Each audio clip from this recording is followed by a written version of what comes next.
What's up everyone, how are you all? Today we are back with another blazing Naruto story. What if Naruto was betrayed by his own village and trained by the world's strongest enemy? If you enjoy then please like, share and do comments. The sun crept over the horizon and covered the village of Konoha once again in its warmth as another day began in the sleepy town. In one secluded estate, however, the telltale sounds of sparring could be heard long before the Golden Orb's morning ritual had begun. In this clan house of the most powerful and influential family in the village, was a middle-aged man in long robes that signified his status as the head of their family. He was poised in a fighting stance across from his opponent. His white, pupil-less eyes stared down in annoyance at the aforementioned adversary, apparently disgusted with the results he was seeing. Across from the annoyed man lies his foe. She was a stunningly beautiful young woman of 18 years. Her jet black hair, despite its current ruffled state, was shiny and smooth, draping down to the middle of her back. Her perfect body was the result of many years of similar early morning training sessions. Her sculpted figure featured long, well-toned legs accenting a slender midsection.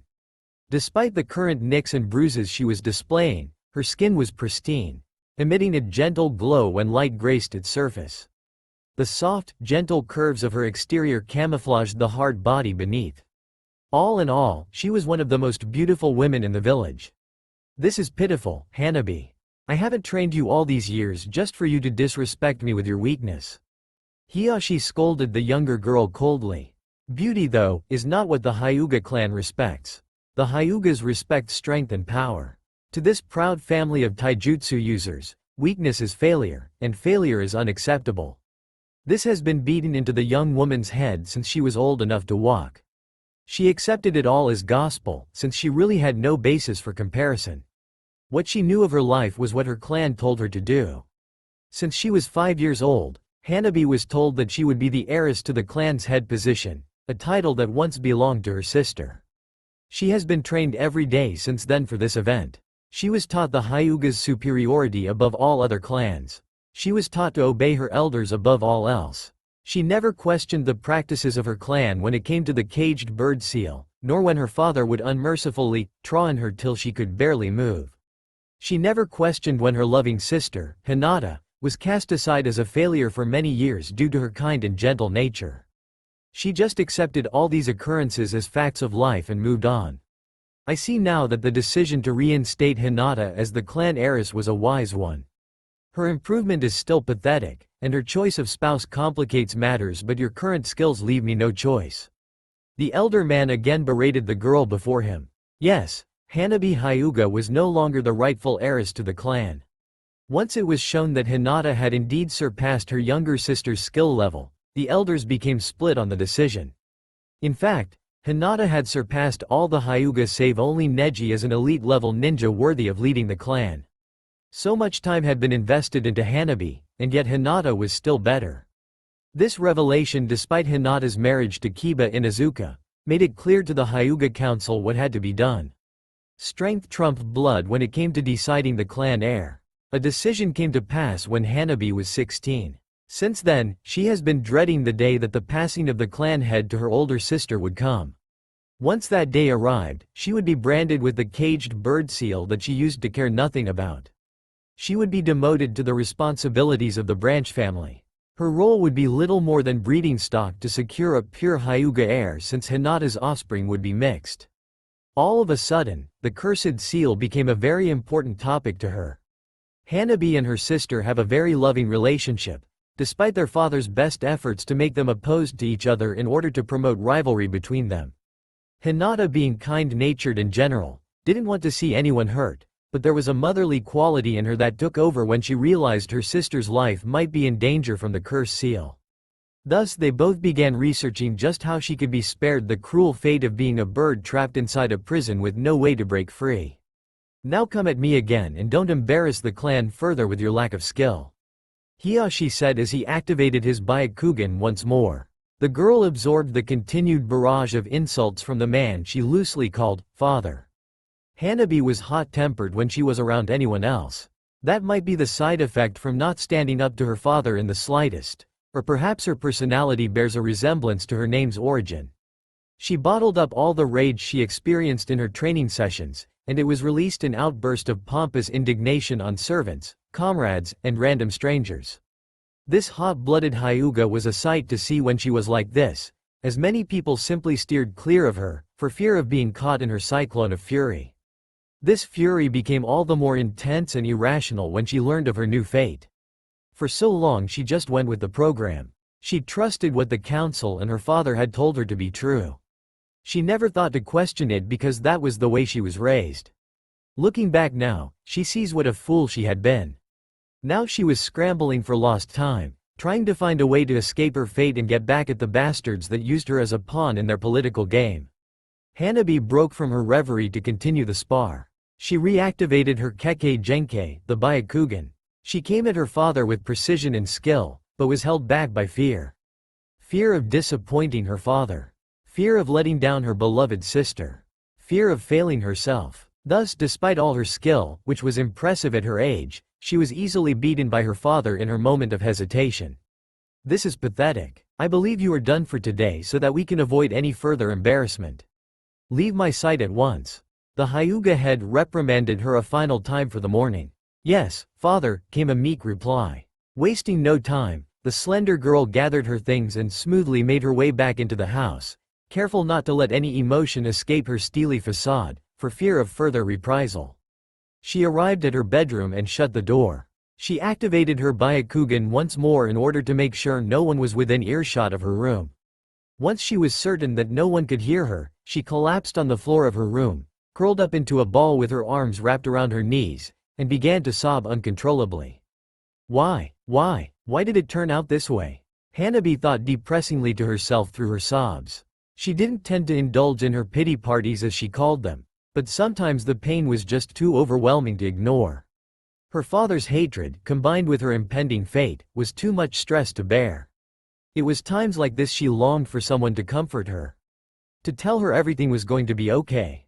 Sure, she had Hinata and her sisterly love, which helped her immensely on many occasions.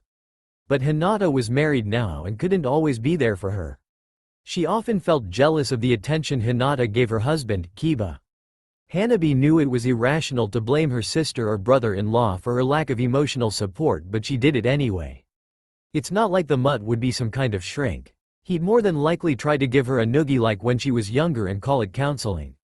She shuddered remembering those embarrassing moments of her youth. Kiba was an idiot. For the life of her, Hanabi could not see what her sister saw, but love is blind, she guessed. Either way, Hinata's ability to comfort her was cut down considerably due to her hectic life and new family. Her cousin, Neji, had his own wife and child to worry about. Hanabi would converse with him and Tenten from time to time. She gave her standard feminine squeals over their adorable son, Eiji, when she visited, but those encounters were not often. Despite the sympathy he could offer due to his past within the Branch family, Neji just didn't have the time. Between missions, family and the fact that it was Neji we're talking about, he couldn't offer Hanabi the level of comfort she needed to deal with the overwhelming weight fate had dumped onto her.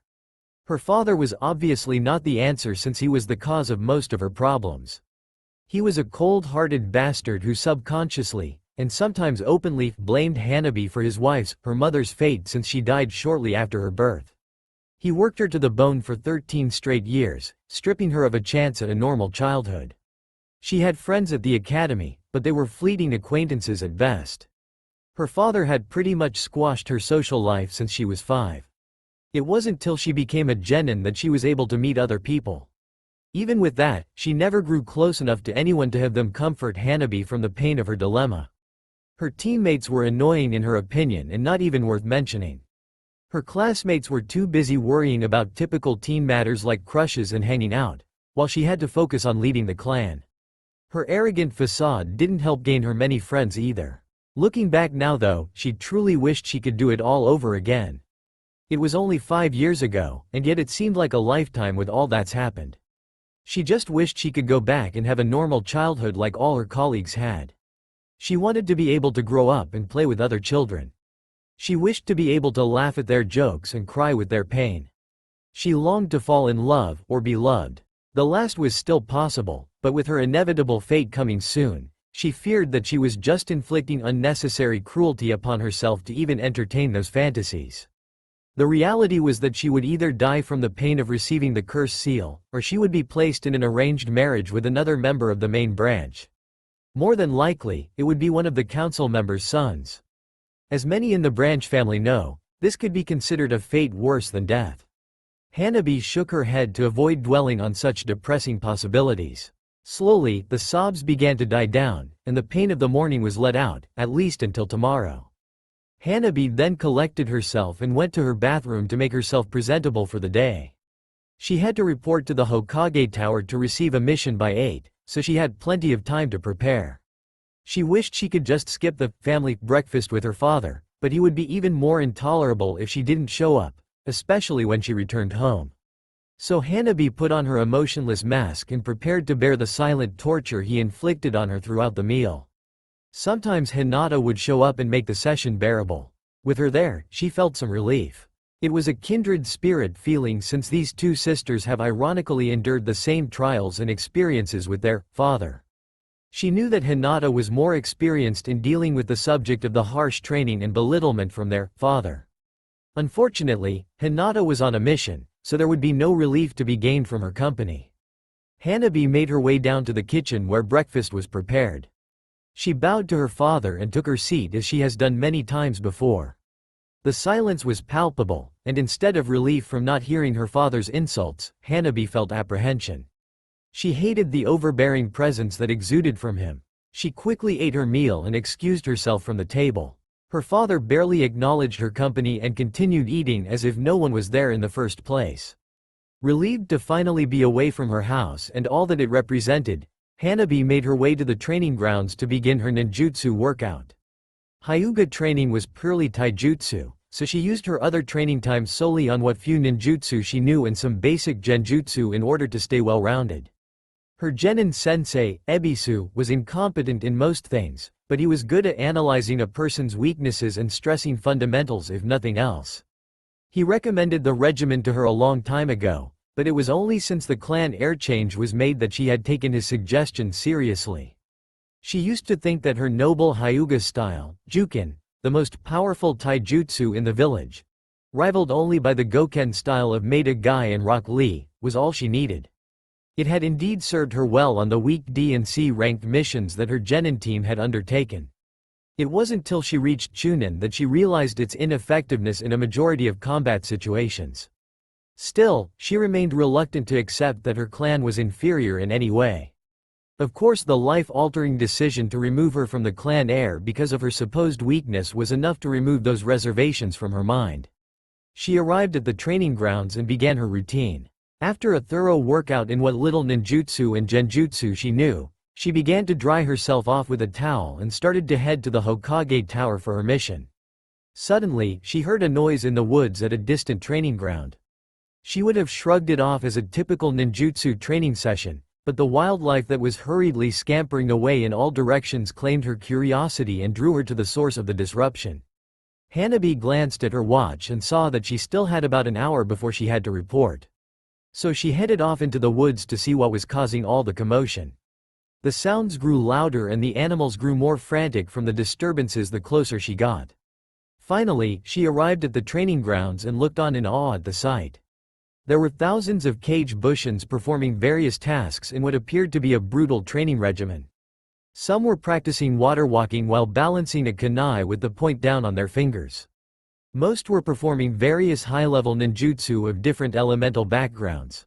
Still others were practicing a range of different kenjutsu katas in an elegant dance with a simple katana blade.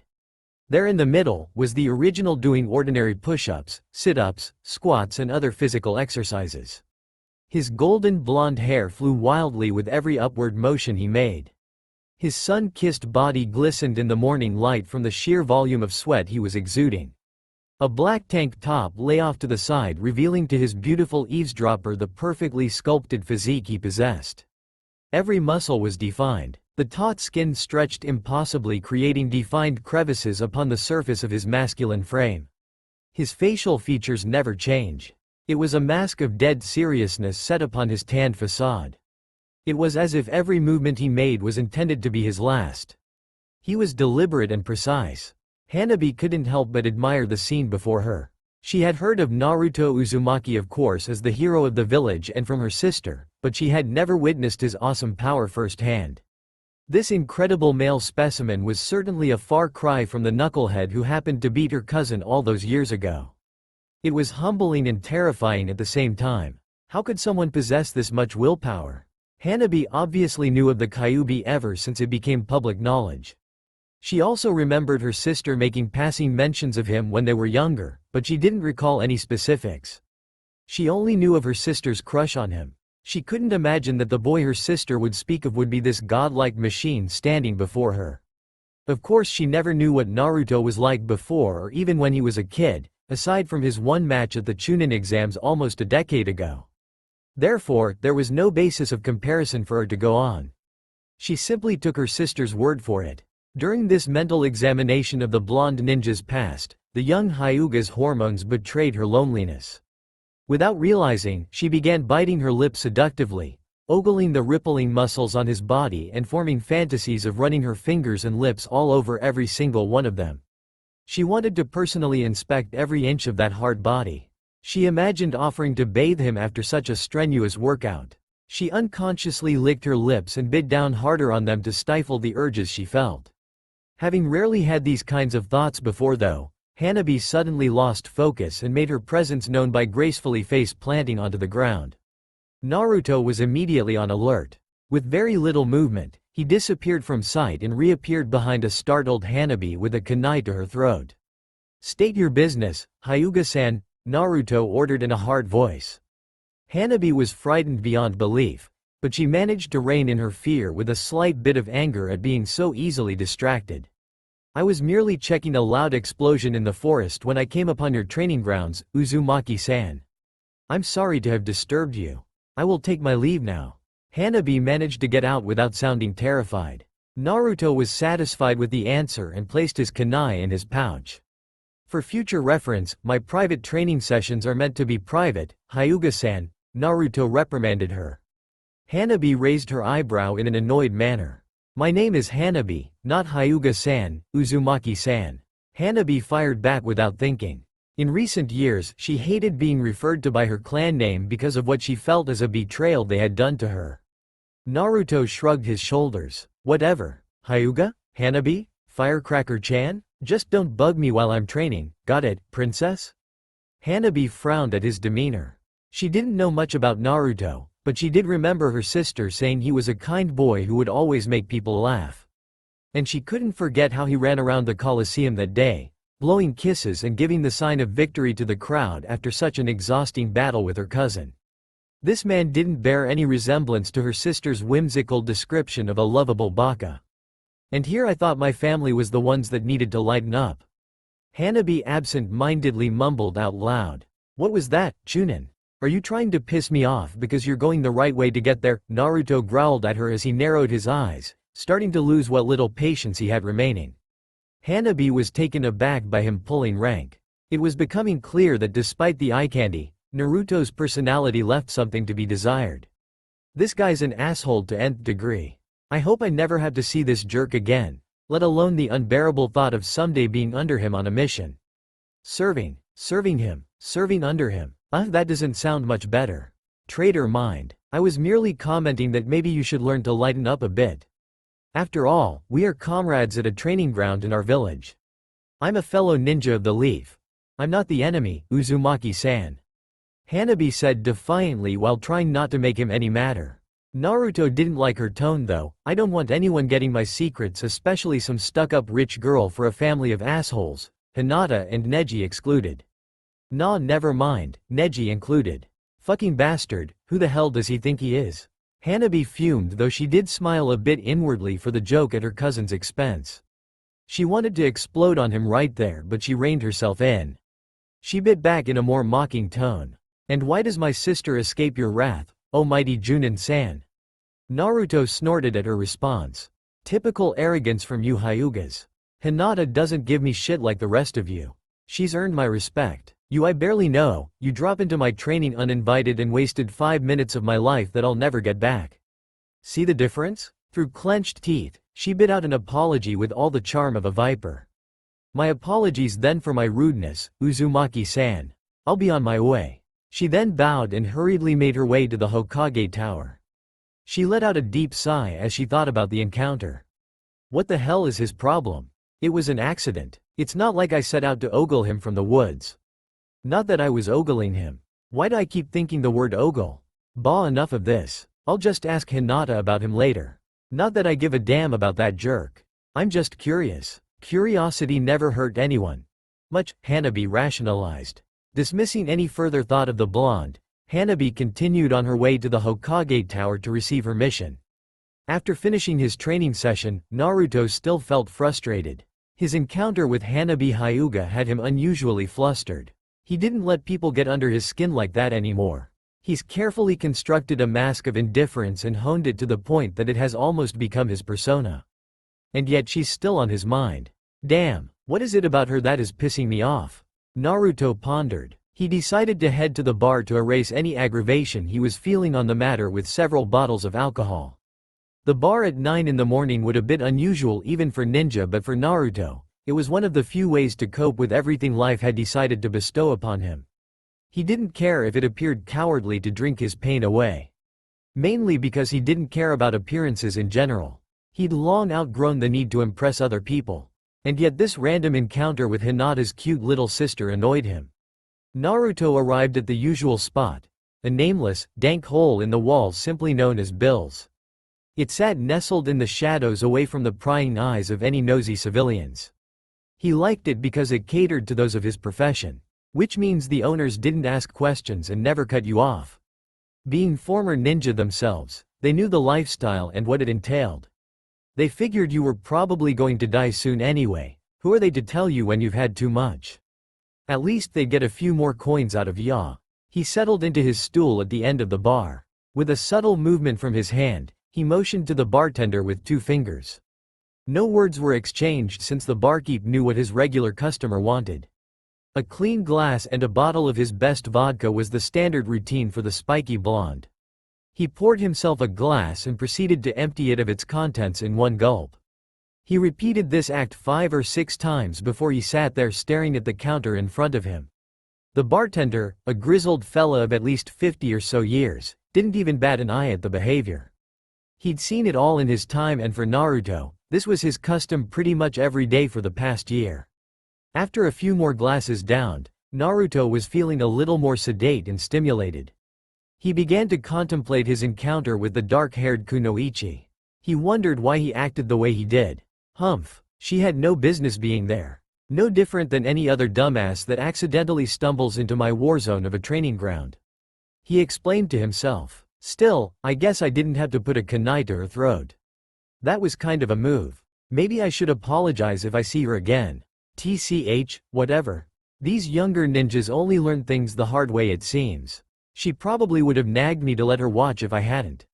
Fuck that, as if I need an audience. He poured and downed another shot of vodka.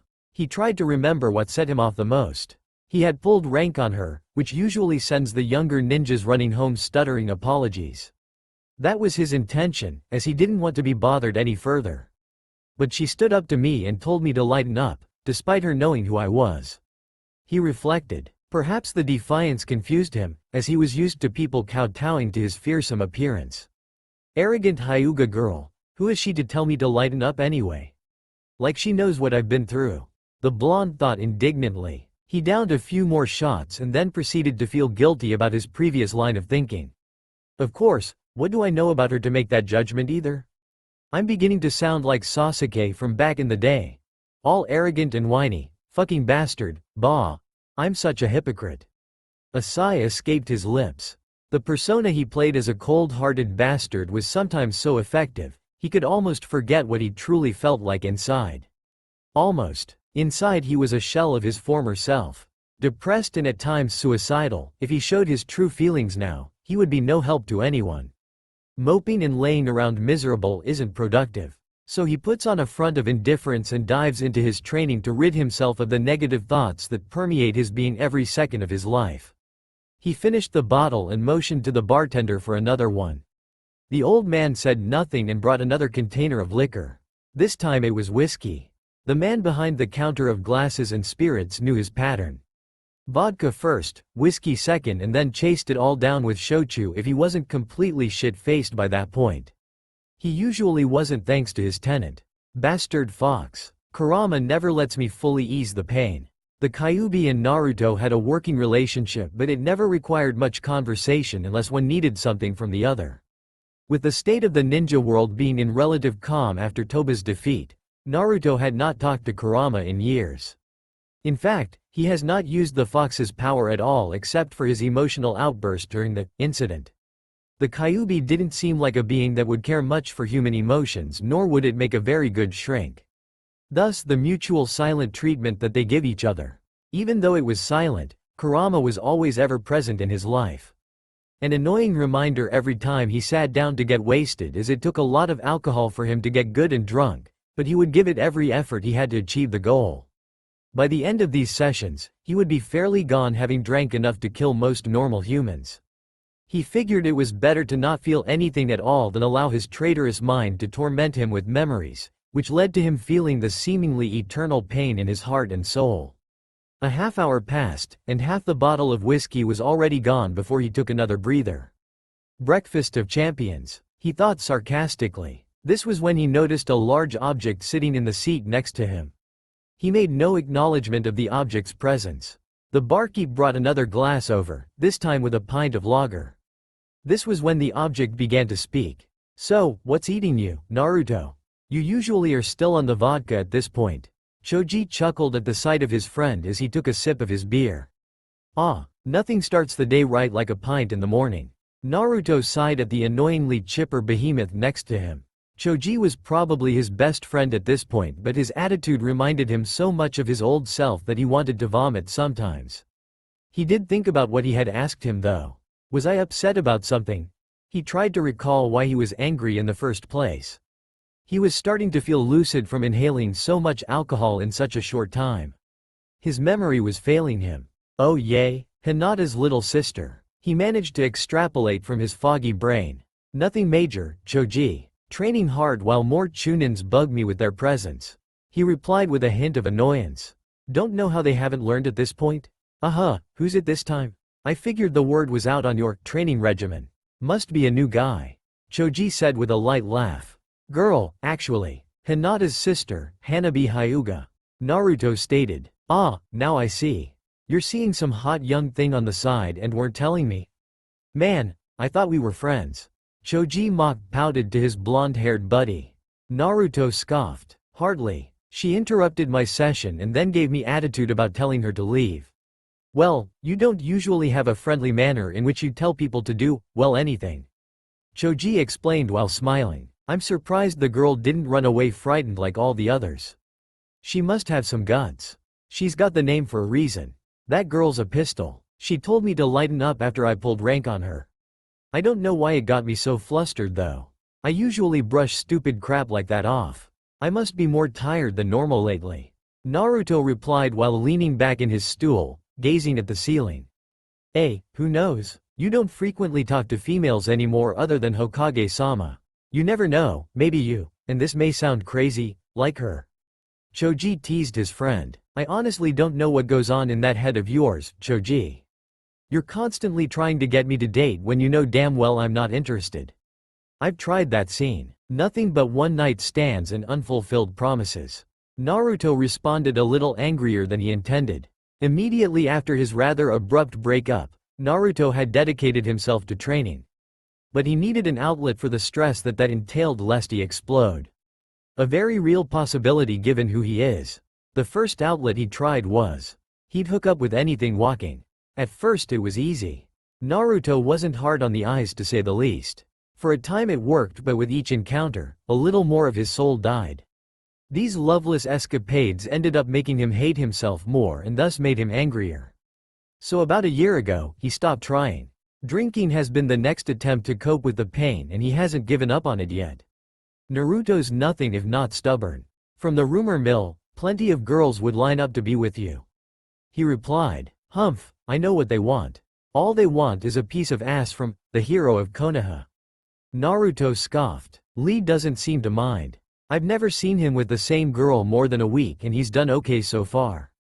Choji countered. Lee's like a thirsty man who just escaped the desert to find an average stream of water that tastes like the most delicious thing he's ever found. Choji just stared at him. That seriously made almost no fucking sense. How long have you been drinking this morning? Shut up, man. I mean being Guy's disciple for all of his teen years? I'm honestly surprised he's as well adjusted as he is. I'm happy for him that he's getting his though. I just got bored of the pretty faces with nothing behind them. I can barely remember what any of them look like and almost none of their names. Easy, man. Besides, you'd offend me deeply if you said they were all bad. After all, you and Ino were a thing for a bit. Choji bantered. Naruto had a small smile for that. Ino was the one bright spot in his capades. It started out casual with no strings. Just a friend helping a friend through a kind of physical therapy. Eventually though she had tried to get him to open up and show she was willing to help him with his burden. But he couldn't do that to her. Why should he ruin her life too? Don't get me wrong, I love you and Ino. You guys are one of the few reasons I'm still here. Ino and I had some fun, I'll admit. But it was for a few months and she knew I could never give her what she wanted. But hey, lucky for you we never hit it off, right? Naruto reminisced. Yep, lucky me. I would have never guessed the love of my life was right there all along. Choji chuckled good-naturedly. Wouldn't know. Naruto took a big dramatic sigh as he thought about many of the failures he's had over the last few years. I'm destined to be lonely, man. I mean, who would want to be with a basket case like me? Naruto asked quietly while staring into his near-empty bottle.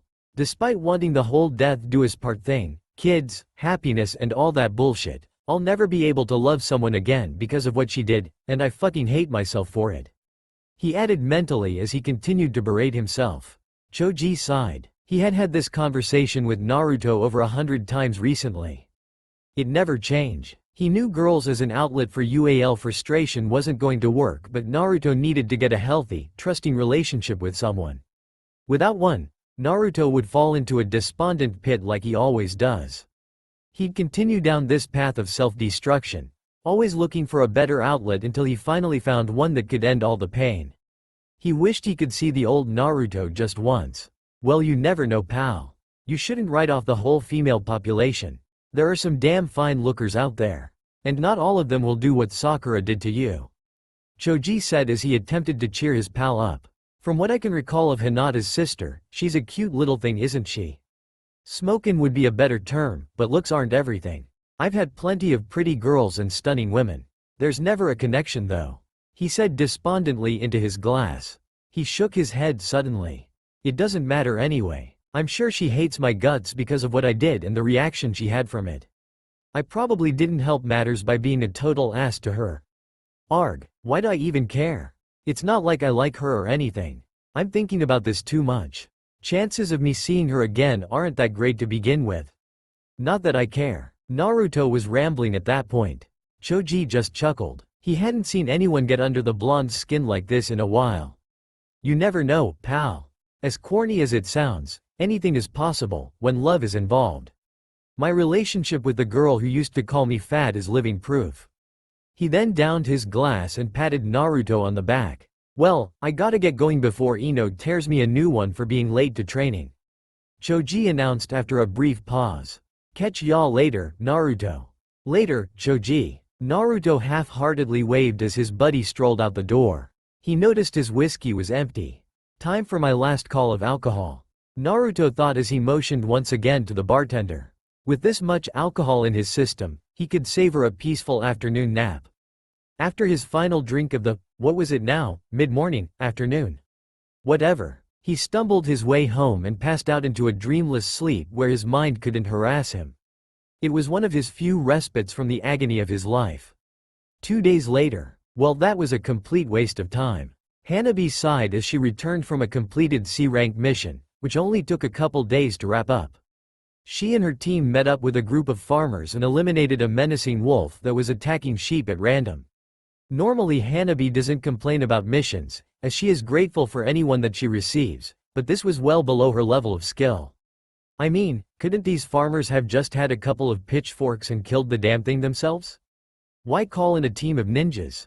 We're not pest control for Kami's sakes. Hanabi fumed. She let the farmers know what she thought of the mission a few times with her attitude. She of course completed it without any complications, but the time wasted was more than enough to make her annoyed. Thankfully, at the very least she could spend some time with her sister now. Hinata had returned from her mission earlier in the day and Hanabi was on her way to meet her for lunch. She arrived at Hinata and Kiba's house in the Inuzuka compound and was greeted by the servant at the door. Being a member of the head family for the Inuzuka clan wasn't as prestigious as being the Hyuga head, but they still held a decent amount of wealth. Their house was well furnished and had many servants. This of course was nothing unfamiliar to a Hyuga. She sometimes wondered in a morbid curiosity where her sister would live once she became clan head. Guess she'd find out who wears the pants then. Hanabi made her way to the dining room where Hinata would usually meet with her. "Greetings, Imoto," Hinata said as she cheerfully greeted her sister. "Ohio, Onesan," Hanabi replied with a gentle smile. The two shared a hug before they sat down and began catching up on their recent lives. They haven't shared a meal in almost a month now, so the two chatted away about various things such as missions, training, shopping and other meaningless stuff. Finally, as always, Hanabi shifted the topic towards the clan. "So, Nisan, have you learned anything new about my predicament?" Hanabi asked with a slight bit of hope in her voice that betrayed her calm outward appearance. "I am sorry Hanabi, but I haven't been able to find anything new. All I know is that the Hyuga bylaws state that if you marry a main family member or a clan heir from one of the other main clans of Konoha, the council cannot touch you with the seal. Of course, you already knew this from the last time we spoke." Hinata explained. "Yes, but there are no members eligible or available from the other clans in Konoha. As for main family members, from the choices available, I think I'd prefer to have the seal," Hanabi said with a heavy sigh. Hinata sympathized. She knew exactly what Hanabi meant. Having to choose between life with the degenerate sons of the council or the caged bird seal was like choosing between being crushed to death or being hit with a fatal Jukin strike in the heart. The results were the same. It was all a matter of semantics. "We will figure something out, Hanabi. Don't worry. I won't let my little sister suffer from these ridiculous traditions. If worse comes to worse, I will find a way to sneak you out of Konoha," Hinata reassured her. Hanabi smiled at her sister. She was so kind-hearted and would do anything including risking shame brought upon her and the Hyuga clan to protect her loved ones. "Arigato, Hinata. I have no doubt that you would. I just hope it doesn't come to that. Being a missing nin isn't a prospect I want to deal with at such a young age," Hanabi replied with a soft smile to Hinata. Hanabi removed any further thoughts on the matter and turned the conversation back to other things. She then remembered her encounter from the other day with a certain blonde-haired shinobi. "Onesan, I ran into Naruto Uzumaki the other day," Hanabi mentioned nonchalantly. Hinata cringed slightly at the mention of the name. She worried about the sanity of her close friend and childhood crush, but the duties to her clan and her husband prevented her from doing any more than she already has. She often wondered how he was doing. Perhaps this was a way to find out. "Oh, how did that come about?" Hinata asked, trying to sound only slightly interested. Hanabi smirked, knowing full well that Hinata was intently interested about her former crush. "You can't fool a Hyuga, Nisan," Hanabi thought to herself. "Well, I saw an explosion at a distant training field and went to investigate. It turns out he was the cause of it. He seems to have a brutal training regimen." Hanabi detailed the encounter to her sister before taking another sip. "I see. So how is he?" Hinata questioned with a hint of concern leaking into her voice. "He's an asshole." Hanabi, language. "Well, he is. He placed a kunai to my throat for spying on him and then dismissed me as if I was a petulant child." Hanabi grunted, having remembered the reason she wanted to know more about Naruto in the first place. "Oh, I see," Hinata said somberly. "Onesan, was he always like this? I thought you said he was a kind boy who was happy and energetic." Hinata sighed heavily as she recalled memories of the bright, happy child from her youth. The one who essentially helped her become the strong woman and kunoichi she is today. Even the Naruto of a few years ago was a pleasure to be around. This current one was definitely a dark shadow of his former self. No, he was definitely not what he has become. He was kind-hearted, boisterous, and above all, happy. Back when our father and Neji-Nisan put me down because of who I was, Naruto-kun gave me the courage to believe in myself and showed me what real strength is. She continued on in a hushed tone. There was a time that I even thought I loved him. I wouldn't be who I am now if it wasn't for him. He truly lived life like there was no tomorrow. I guess we all know why now. Hinata again sighed after referring to Naruto's Jinchuriki status. What happened to him? Why is he so cold now? Hanabi inquired, genuinely interested in how someone could go from bright and cheery to frigid and emotionless so quickly. He had his heart betrayed and broken badly by a girl he loved. He did so much for her and sacrificed his own happiness, but she rarely returned it, and gave her love to someone else. Even then, he still did everything he could do to make her happy. He even tried to bring back the person she loved for her, despite his personal feelings or safety. Knowing what he had to deal with all his life, he probably clung to any emotional attachment he could find, despite how much pain it caused him. It's one of the curses of being lonely. Hinata answered as she began to remember some of the hardships she witnessed Naruto endure when he was a young child. Hanabi felt anger for some odd reason at the thought of someone changing such a cheerful person to an unfeeling soul. Whoever this girl is, she must be pretty damn heartless. He told me a few weeks before the incident that he was going to ask her to marry him. I was so happy for them. Hinata reminisced with a small smile. What was the incident? Hanabi questioned as her curiosity was now thoroughly piqued. It's not my place to say. I don't know all the details, and even though I haven't spoken to Naruto-kun in years, my heart couldn't take betraying his trust like that, even to my sister. What do you mean? The look in his eyes days after it happened. It was the look of someone who had lost hope in the people he once cherished, the people he wanted to protect. He must have felt a betrayal so deep that he totally closed himself off to everyone but a select few. I am, unfortunately, not one of those few anymore, so I can't help him. Still, even though I love Kiba-kun, a part of me to this day wishes that I had more courage back then like I do now. I would have gone to Naruto-kun in his time of need when he had no one, instead of hiding or running away. Maybe then, I would have been able to help him like he helped me. Hinata was visibly saddened by the last fact as she lowered her head in a disgraceful form. Hanabi had a thoughtful look in her eyes. She never knew what Naruto was like back then, but she empathized with his pain. He carried a burden for the whole village all of his life with a smile until something happened that finally broke him. Even then, he never gave in to the hate. Sure, he was indifferent to those around him, but that's a lot better than killing everyone in a rage. She was amazed at his will. I complain about my life in my clan, but he's had it worse off than me and my sister combined. The Hyuga girl thought with a bitter taste in her mouth. After Hanabi broke from her reverie, the two continued to chat for a little while longer before she took her leave. She wanted to get a little bit of exercise in and then turn in early. Another brutal training session awaited her in the morning from her father. She also had to report early again for another mission.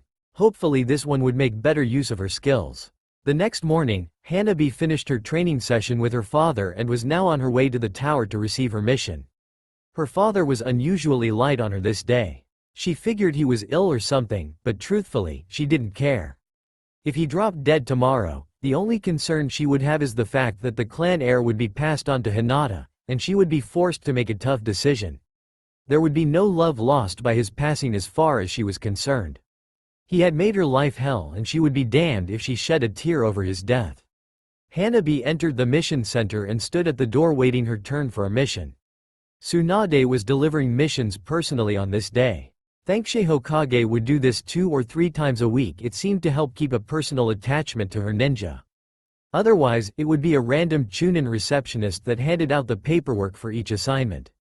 She noticed one Naruto Uzumaki conversing with the Hokage about his mission and couldn't help but listen in. Naruto, for this A-ranked mission, you will need a team of at least 3 members including yourself. There's a bandit force of unknown size that has been terrorizing the smaller villages of Fire Country. They have been reported to have little to no ninja training, but they seem to have great numbers. Someone is organizing them. We believe it's a group of missing nin. No word on identities, but reports say it's a small group of about 3 or 4 running things. Your job is to eliminate them by any means necessary. Tsunade laid out the parameters of the mission to Naruto. What's the time frame? You have 4 days. The reports show that they recently raided a village in the southeast part of Fire Country and are now headed to a more prosperous village. They should be there within that time. Do you know where the missing nin were from? They are believed to be from Iwa, but that's based solely on reports of the ninjutsu used. Be prepared for anyone. Fair enough, I'll need a Hyuga to quickly locate the ninja within the group. I'll also need a strong, group attack specialist. I request Neji Hyuga and Choji Akamichi. Choji will be assigned to your squad immediately. Neji is away on a mission, as is Hinata as of this morning. Since I know how fond you are of the Hyuga family, the only adequate Hyuga available is Hanabi, but she is only a Chunin. Hanabi felt a little put out that she was being underestimated when compared to her sister and cousin. She knew she was less skilled than both, but her arrogant nature couldn't handle the logic, no matter how true it was. A fury was brewing inside her, despite her usual calm in front of authority figures such as the Hokage. She was about to speak out, but Naruto chimed in. It can't be helped then. She'll be fine for this mission. Me and Choji will handle most of the dirty work anyway. She is a skilled Chunin, so she should be able to handle herself in a professional manner. Naruto proclaimed. Hanabi was slightly astonished. It hadn't been a stellar compliment in reality, but it might as well have been from what she was used to hearing. Quite possibly the best ninja in the village aside from Tsunade-sama had deemed her capable of handling an A-ranked mission. It would be her first A-ranked mission. She had done numerous B ranks, but that rarely involved elimination on this massive a scale. Very well. She's right behind you, so inform her of your decision and be on your way out. Tsunade stated. Hi, Hokage-sama. Naruto saluted. Tsunade sighed at his businesslike nature. And Naruto? He turned back to face her. Yes, Hokage-sama? Please be careful out there. There are still people here who care about you. The beautiful blonde said softly.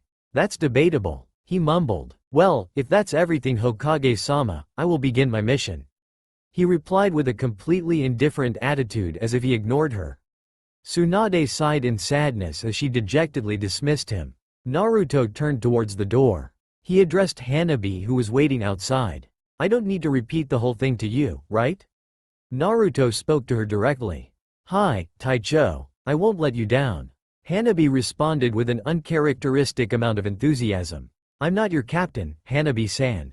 You're not Anbu, and besides, my face is too pretty to cover up with a mask. He replied ironically. I'm just your leader for this mission. You can call me Uzumaki-san. As for the mission, I expect you to do your duties to the best of your abilities, no less. I won't tolerate slacking. A moment's lapse on an A-ranked mission could mean death. See to it that you indeed won't let me down. I'd hate to have to explain to Hinata why her sister did not return.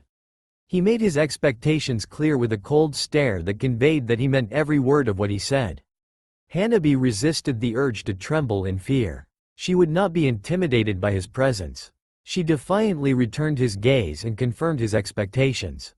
Understood, Naruto-san, she said as she smirked slightly. She figured that might get a rise out of him, but all she got was a nervous look on his face. He seemed like he had something to say. Before you go, I wanted to apologize to you for being a little harsh the other day. I kind of went too far trying to scare you off and all. I'm not very good with people, if you haven't noticed. Quote. Hanabi's eyes widened in shock over his statement. No way. He's actually apologizing to me? Maybe he isn't such a bastard after all. The young Hyuga girl thought as she smiled. Yes, Naruto-san, I accept your apology. I too apologize for my actions. I was out of line with some of my comments. Hanabi said sincerely as she lightly bowed to him. Yay, we're all nicey nice now. Just be ready to go in 30 minutes at the front gate, or else I'll leave without you. And there goes that thought. Hanabi grumbled to herself at his switch back to being a jerk. Prepare for at the most a 4 to 5 day mission. I don't really want to take more than 2 days locating and eliminating our targets, so try to keep up. You will be expected to keep a Jonin pace for this mission. Time is of the essence. Dismissed, Naruto ordered. Hanabi saluted and then headed off to the Hyuga compound to gather the necessary supplies for her mission. At last she would be able to prove her skills, at the very least to herself, with an A-ranked mission. She was looking forward to that. She also would gain some time with the mysterious Naruto Uzumaki. Maybe she would be able to learn a little more about him during this mission.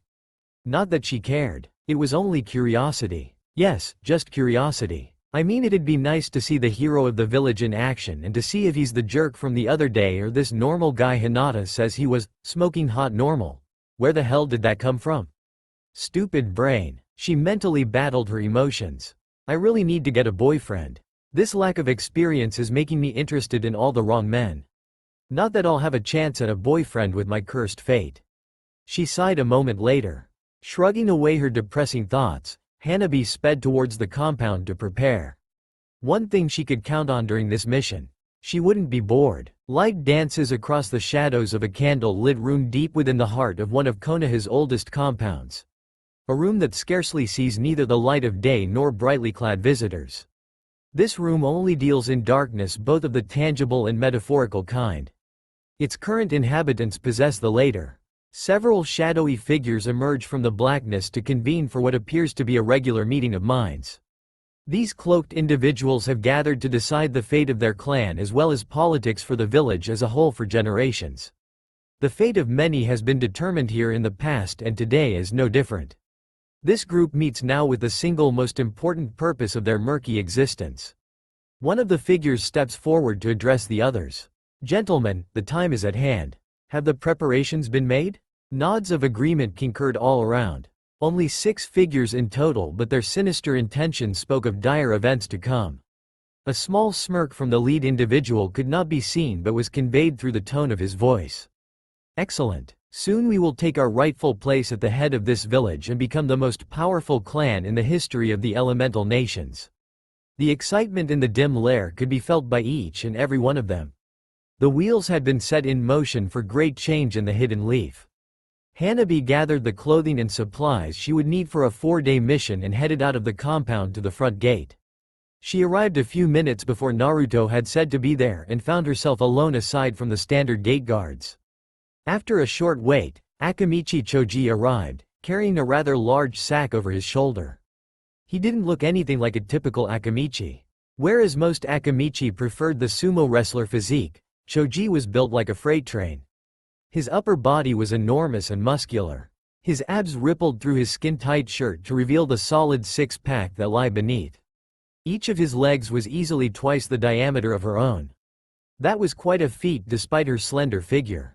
He's definitely a sight for sore eyes compared to most Akamichi I've seen around the village. Although the muscle-head look isn't quite my thing, I'll bet he gets plenty of dazed glances from girls in town. Hanabi mentally encapsulated her observations about the large man before her. Choji looked like one of those roided-up bodybuilders you see for the competitions in the capital. Those guys were all about the look though, whereas Choji was freakishly strong. He is an elite Junin specialist in the village of Konoha. His specialty is power, to put it quite simply. He has the required speed level to be considered a Junin-level ninja, but his speed is below every other Junin in the village. His raw strength, though, is second to almost no one. Only Naruto or Tsunade can match the destructive force of one blow from Choji. Where Tsunade's power lies in chakra manipulation at the point of attack, Choji's is pure muscle. Add to his raw power the solid library of earth-based jutsu that he has learned over the years, and Choji is a figurative tank for any team he becomes a part of. He has the ability to fend off numerous enemies at once, with very little threat to himself. Hence the reason Naruto recommended him for the mission at hand. Hanabi met his gaze and offered him a greeting. "Good morning, Akamichi-san," she said as she made a salute. Choji chuckled at her attention to protocol. He was never one for following the rules to the letter so long as the respect was there. "At ease, Hanabi-san. No need to salute me. We are teammates for this mission. And call me Choji. You make me feel like my old man when you call me Akamichi-san," he assured her with a grin. She relaxed a bit at that. At least she'd have one person in this mission that wasn't a no-nonsense stickler. "So your first A-ranked mission, eh? You excited?" Choji asked as he grinned at Hanabi. "Yes, but I am a little nervous too. I want to prove that I am capable of handling these types of missions, but I don't want to let you or Naruto-san down. I am worried that I won't be skilled enough to handle the task." Hanabi replied with a hint of nervousness. "You'll be just fine. Don't worry about it," Choji consoled her. "Naruto and I have teamed up on more missions over the past 2 years than I can even count. We know each other's movements before we make them. I have no doubt in my mind that you will be perfectly safe during this mission," he reassured. Hanabi felt a little annoyed at the insinuation that she would need to be protected. "I can take care of myself, Choji-san. I don't need to be protected," she replied with a huff. "I am simply worried that I won't live up to Naruto-san's standards." Hanabi continued narrowing her eyes at the large man in front of her. Choji merely chuckled at her reply. Having dealt with bossy women for most of his life being around Ino all the time, he wasn't fazed in the slightest. Hanabi was a lightweight compared to his girl. "She certainly is a feisty one, eh Naruto?" Choji chortled seemingly to no one. Hanabi was about to launch into a tirade at Choji for the feisty comment when she felt a presence behind her. "Her demeanor doesn't concern me so long as she gets the job done, Choji." Naruto coolly replied from directly behind Hanabi. Hanabi nearly jumped out of her skin when he spoke. She hadn't felt him approach at all. Usually there is a faint chakra signature or something when a ninja poofs in from nowhere. Naruto had simply materialized behind her, or so it would seem. "Ah, don't sneak up on people like that." Hanabi screamed at him. "Are you trying to give me a heart attack or something? I swear every time we meet, you're trying to kill me." Hanabi mocked, referring to the last time they met when he greeted her with a kunai to her throat. Naruto only raised an eyebrow at her outburst and seemed content to just move on, but Hanabi felt the need to push him a little. "Well?" Hanabi asked in a demanding tone towards the blonde. "Well what? Aren't you going to apologize for scaring the hell out of me?" Naruto looked at her for a moment, somewhat confused. "Why would I do that, Hanabi-san? You should hone your skills better to sense the approach of other ninja. It could cost you your life if I happen to be an enemy." He berated her with a hint of anger at having to explain himself. She merely scoffed and mumbled something about idiotic blondes with no manners. Naruto regained his composure. "Anyway, I trust I don't need to go over the mission parameters again, do I?" He got 2 nods in response. "Good. Then we head out towards the bandit camp. Hanabi-san, take point and scout ahead for any traps or enemies. Be alert for anything out of the ordinary." The forests around Konoha have become fairly active lately with reports of minor confrontations. "I don't expect any, but let's make sure that no enemy ninjas sneak up on us. If they see me or Choji, they'll most likely steer clear, but we can't too careful." Hanabi nodded, confirming that she understood her orders. "Choji, I want you to bring up the rear as usual. Any enemy stupid enough to attack our rearguard will have to deal with you." Choji nodded as well. "I will be in the middle in order to quickly move between point and rear, as well as scanning both sides of the forest for enemies. I don't expect them to know we are coming, but it never hurts to be ready for anything," he explained. Yay, let's get this show on the road, Naruto. I'm feeling antsy and pounding a bunch of no-good thugs will help me relax." Choji grinned while cracking his knuckles. Naruto gave a small grin towards one of his few friends. Hanabi noticed this and gave a small smile of her own. She decided to see if she could provoke a little more out of him. "What's this? A smile now? Better be careful or your finely honed public image will start to chip away." She mocked him while smirking. Naruto narrowed his eyes, trying to look menacing, but the way Choji was snickering wasn't helping his appearance. I don't think a couple of grins will shake the ironclad ball buster's public persona. He's like the boogeyman for annoying Chunin. Keeps them up late at night for one reason or another." Choji ripped his friend while continuing to snicker at the constipated look on his face. "You should see yourself right now. You look like Neji." At that, even Hanabi began to chuckle, knowing how stoic her cousin can be. He did resemble a blonde version of Neji with some of his facial expressions. Naruto merely scoffed. Blah, blah, blah. "Let's go, fat ass. We're wasting time." Choji continued to laugh. He knew Naruto only called him that when he got flustered. He doesn't get angry anymore when people try to call him fat because he is anything but. He worked hard to become solid as a rock with his build. The ladies certainly don't call him fat anymore. Well, Ino sometimes, but that's just to tease him. She never says it out of spite like she used to. She could call me anything she wants with a body like that. Choji thought. Naruto is merely using the name as a term of endearment for when he can't think of a witty comeback. Someone's getting a little testy. Choji mused. Hanabi settled down and had a genuine smile of mischief on her face. She was glad that she was able to break through some part of that mask that he wore. Perhaps she could break a few more pieces off during their mission. If anything, it would give her something to do during the downtimes. In the meantime, she got focused again and prepared to set out, hoping that she could set a pace that Naruto and Choji won't demean her for. I don't want to embarrass myself in front of two of the best ninja in the village. I have to do my best. Hanabi encouraged herself. The three collected themselves and set off on the mission. It was a fierce pace as the trio blazed towards their destination. At their current rate, they would reach the camp by nightfall. They could then survey the area to find out what this group of outlaws was up to. After a while, Hanabi was beginning to get winded though. She did her best to not show any outward signs of her distress, for fear of reprimand at being weak. She hated to appear weak to anyone. No doubt the countless mornings spent drilling that notion into her head. Try as she might though, Hanabi was running on fumes and was praying for a break soon. She trudged on regardless. Don't look weak. Don't look weak. Don't look weak. Hanabi kept demanding of herself. Let's stop here, Naruto proclaimed. Hanabi was confused at first, grateful nonetheless, but still confused. They were nowhere near the site of the camp at the moment. Why were they stopping? She spun around and saw a hint of concern on his face directed at her. It was only slight before it faded away, but she had noticed it before it left. Why are we stopping? She asked between gasps of air. Just catching our breath. No need to be winded if we have to fight in a little while. I haven't seen any patrols, so now is a good time to stop.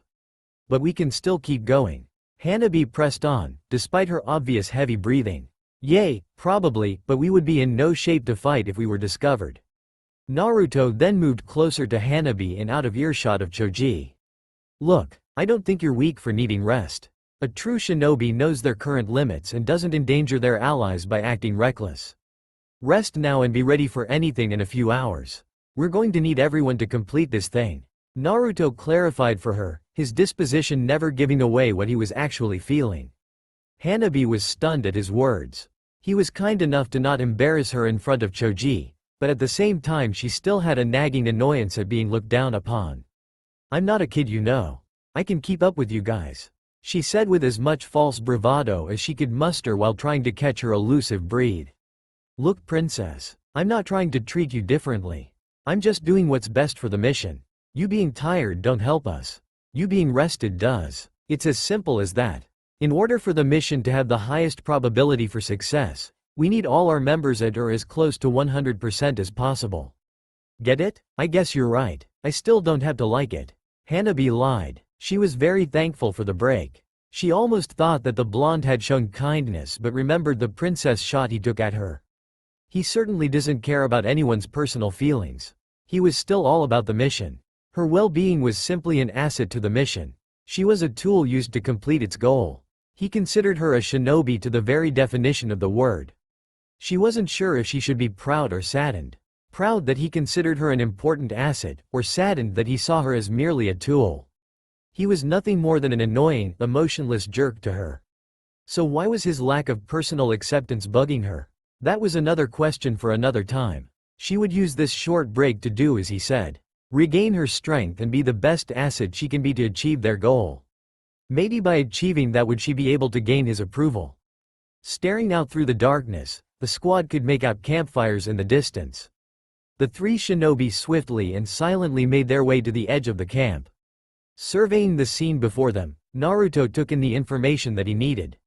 He gazed down into the valley to see several dozen tents set up haphazardly. The bandits lacked any standard discipline found in some of the outlaw groups he encountered. Those usually consisted of ex-nin and samurai that were outcast from their lands for various crimes. While those individuals were usually unsavory and ruthless, they had been formally trained at some point in their lives and knew the proper procedures for setting up a camp. Most of these bandits were either sleeping or happily drunk around the campfire. He noticed the lack of organization and figured it was due to either one of two things. They were indeed rogues that had very little military training or deviously clever individuals that would purposely set their camp up to look like amateurs. More than likely, they were just roving thugs that happened to find a leader willing to pay well enough to follow. Naruto was efficient though. He didn't allow this apparent lack of skill to make him underestimate his enemy.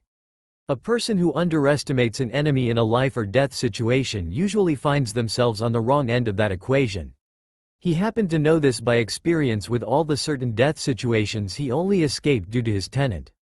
He scanned the tents to try and find the ninja leading this rabble. He noticed a larger tent towards the center of the encampment. He had Hanabi verify his thoughts by scanning the tent with her Byakugan. She confirmed that the ninja were indeed inside, alone. Naruto planned on taking the leaders himself and leave Choji and Hanabi to the thugs. The reports of villages being harassed throughout Hai no Kuni recently had not gone unnoticed by their spy network. It may have appeared like standard thugs going into a town and causing a ruckus, but the pattern was a little too convenient for them to miss it for long. Someone was probing their defenses and response times. This group just happens to be operating within Konoha's territory and is reported to be led by several Iwa missing nen. It's just too much of a coincidence. They had to be eliminated. Drifting back to the moment at hand, Naruto formulated a plan that would efficiently complete their task.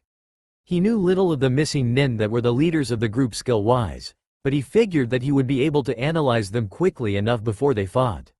He would need to try and capture one of them alive if possible to interrogate. With Hanabi confirming that there were 3 inside the tent, he felt confident he could keep at least one alive, probably. Naruto finally spoke up and relayed the plan to his teammates. "Alright, listen up. Hanabi, work on the south side of the camp. Move quickly and quietly through the tents and kill as many as you can without being heard. Move towards the center from that direction. The more you eliminate in their sleep, the less we have to deal with if an alarm is sounded." Naruto laid out Hanabi's task. Hanabi looked a little apprehensive. "Kill them while they sleep? That seems a little cold. Listen, this is the dirty part of the job no one ever tells you about in the academy. I know from your mission files you've killed before. It never gets easy and it hopefully never will, but this is the job we signed up for. There have been several raids on our supply villages over the last few months. Aside from the obvious weakening of our forces, those villages have reported many people kidnapped, including women and children. It may seem cold, but this type of death is far more than any of them deserves." He explained to the raven-haired girl. Hanabi, upon hearing the details, looked appalled. "I had no idea they went to that extent. Okay, I can handle it." She steeled her resolve and prepared for the task she would undertake. Naruto was satisfied with her acceptance and moved to his longtime friend. "Choji, I want you to do the same from the north side of the camp. You know what to do. If an alarm is sounded, draw their attention and take them down as quickly as possible." "You got it, boss." Choji responded with a grin. Naruto grimaced a little at Choji's laid-back attitude to what they were about to do. He didn't worry about it too much though. He knew Choji would succeed. He always came through for him, even when they were kids. "Okay, I'll head in from the east and move directly to the leader's tent. I'll try to eliminate them quietly. If I can, I'll help you guys mop up the riffraff. I'm not expecting things to be that easy though, knowing my luck. Any questions?" Naruto summarized for them. Hanabi looked at Naruto and then opened to ask him a question. "What should I do if they sound the alarm?" "Get your ass back to the intercept point ASAP. Take out as many as you can on the way out, but get there to prevent any of them from escaping. This valley leaves them boxed in as far as escape routes go. Leave Choji to engage the mass of them and only offer support if needed inside the camp. None of the thugs leave alive." Naruto noticed that Hanabi didn't look pleased. "I can be of use to you guys in the battle. I don't have to be the cleanup crew," Hanabi stated as a frown appeared on her face. "You are of use to us by doing exactly what I said. Trust me," Naruto retorted, trying not to get too annoyed with her. He would need her head in the game and couldn't use a pouting teammate. Hanabi sighed and accepted her orders. Naruto was inwardly pleased that she didn't press the matter. Dealing with bossy females is always a pain, but on a mission it can prove costly. "Okay, on my signal move out," Naruto whispered to his teammates. With a quick hand gesture, the 3 ninja moved swiftly and silently to their appointed tasks. Hanabi had an overwhelming feeling of excitement that accompanied her anxiety. She felt like something was wrong with her for being excited at the thought of killing thugs in their sleep, but the feeling was there nonetheless. This was the first time she would be asked to kill for a mission. Sure, she had made her first kill a few years ago and had killed one other enemy ninja since then, but they were self-defense on escort missions. This is her first assassination mission and she felt an unnerving level of excitement within her body. She quickly made her way to the first tent. Inside was a middle-aged man passed out in a drunken stupor. Hanabi almost hesitated, but steeled her resolve and got on with the task. She placed her hand over his mouth and jabbed her hand at the tenketsu for his heart. He never made a sound. That one wasn't so bad. Still, she didn't like the act. Hanabi moved on to the next tent where two men lay sleeping on opposite sides of it. She moved quickly to kill the first one. He passed on with no resistance, just like the previous thug. His tent mate started to rouse from his sleep though. Hanabi made sure that he couldn't sound an alarm. She stifled his mouth and quickly hit the heart and lungs. She felt unsettled by the look of fear within them. After a few seconds, his eyes closed, relieving her of the tension. This is why ninja are different from samurai. Samurai live with a code of honor and rules of engagement. Ninja use whatever means necessary to get the job done. It wasn't a glamorous life as many envisioned. This situation only illustrated the cold reality of the job. Hanabi maintained her composure and moved from tent to tent, silently and swiftly. She had taken out a dozen men in short order. She felt wrong about the methods, but she just kept reminding herself of her duty. If she didn't do her job today, some poor kid tomorrow in a fire country village could go missing from their mom or dad. These men deserved to taste justice. As it turns out, the group that Hanabi dealt with were all drunk or passed out. It was entirely too easy for one Chunin to come in and kill all of these people within their own camp so quickly. She wondered if Naruto had realized this and thus gave her the easy portion of the mission. As easy as sneaking into a dozen tents and killing people without being detected can get. She was slightly annoyed at being thought of as weak again, but then she shook her head of these thoughts. Thinking this way is not productive. Naruto assigned me this task for a reason and I accomplished it. Hanabi clarified to herself. Pleased at completing her task, Hanabi moved on to support her teammates. Choji seemed disappointed. Stealth wasn't his strong suit, and yet he still hadn't been detected.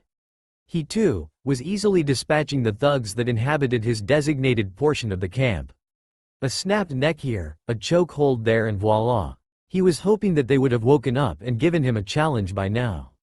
Killing people in their sleep was boring. Can't always get what you want, I guess. Choji mused. He finally came to a larger tent where the light was still emanating from within.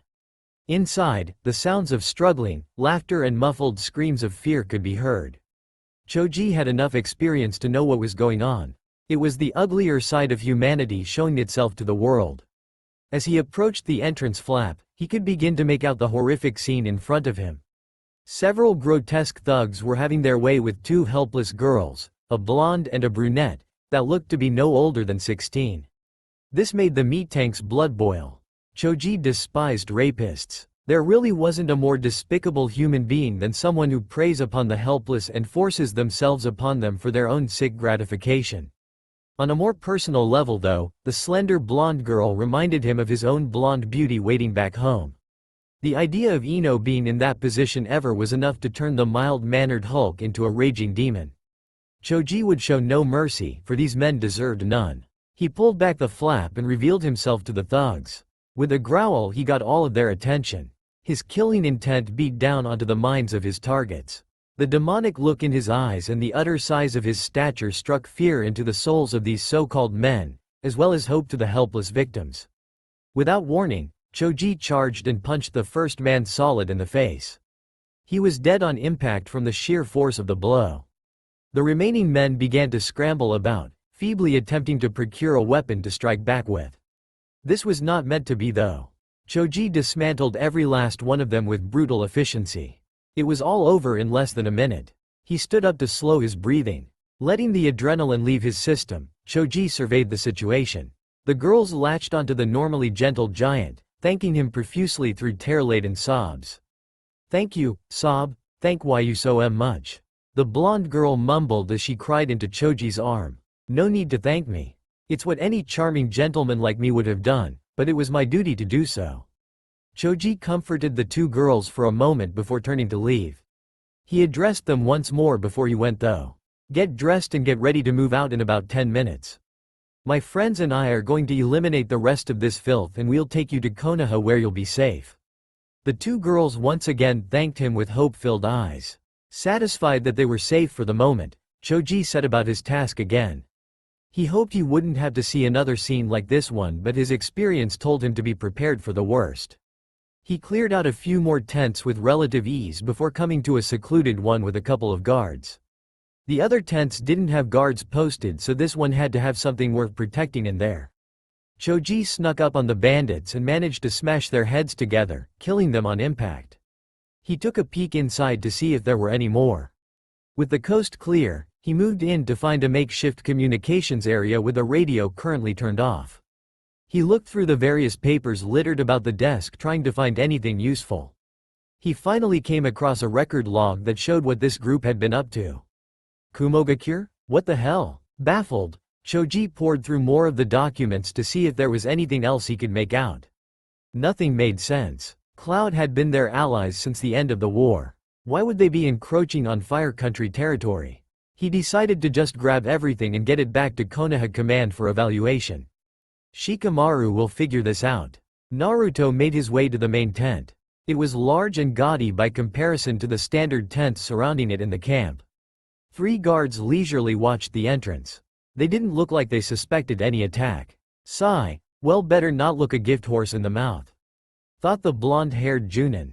Naruto moved with speed and grace, landing silently on the tent pole directly above the guards. In the blink of an eye, he sliced down all 3 men. Not a sound was heard save for the slight bump of them hitting the ground lifeless. Naruto slowly peered in through the entrance flap to see what he could. As described in the mission reports, there was definitely 3 missing nin bearing a Hite 8, but he couldn't make out the symbol on it. The 3 ninja, 2 men and 1 woman, didn't look like much, but Naruto didn't take chances anymore. He slipped in unnoticed by all 3 residents, making his way to the first occupant. Naruto recognized the man as Jiro Ganseki, a Chunin-level missing nin from Iwa that was last sighted 6 months ago near the Kumo border. He was relaxing while reading an Icha Icha book. This brought an inward smile to Naruto. Sorry Ero Senin, you're losing a customer. No royalty check coming to heaven, Naruto joked to himself in a rare moment of levity. Naruto brought his hand quickly over the ninja's mouth and placed a seal right at the base of his skull. The man didn't make a sound. It was all over in a second. He slowly drifted to infinity. The seal induced a death-like state, kept the prisoner safe for interrogation later, and freaked out any allies at how quick someone can drop in battle. Naruto looked over at the other 2 occupants and noted their lack of reaction.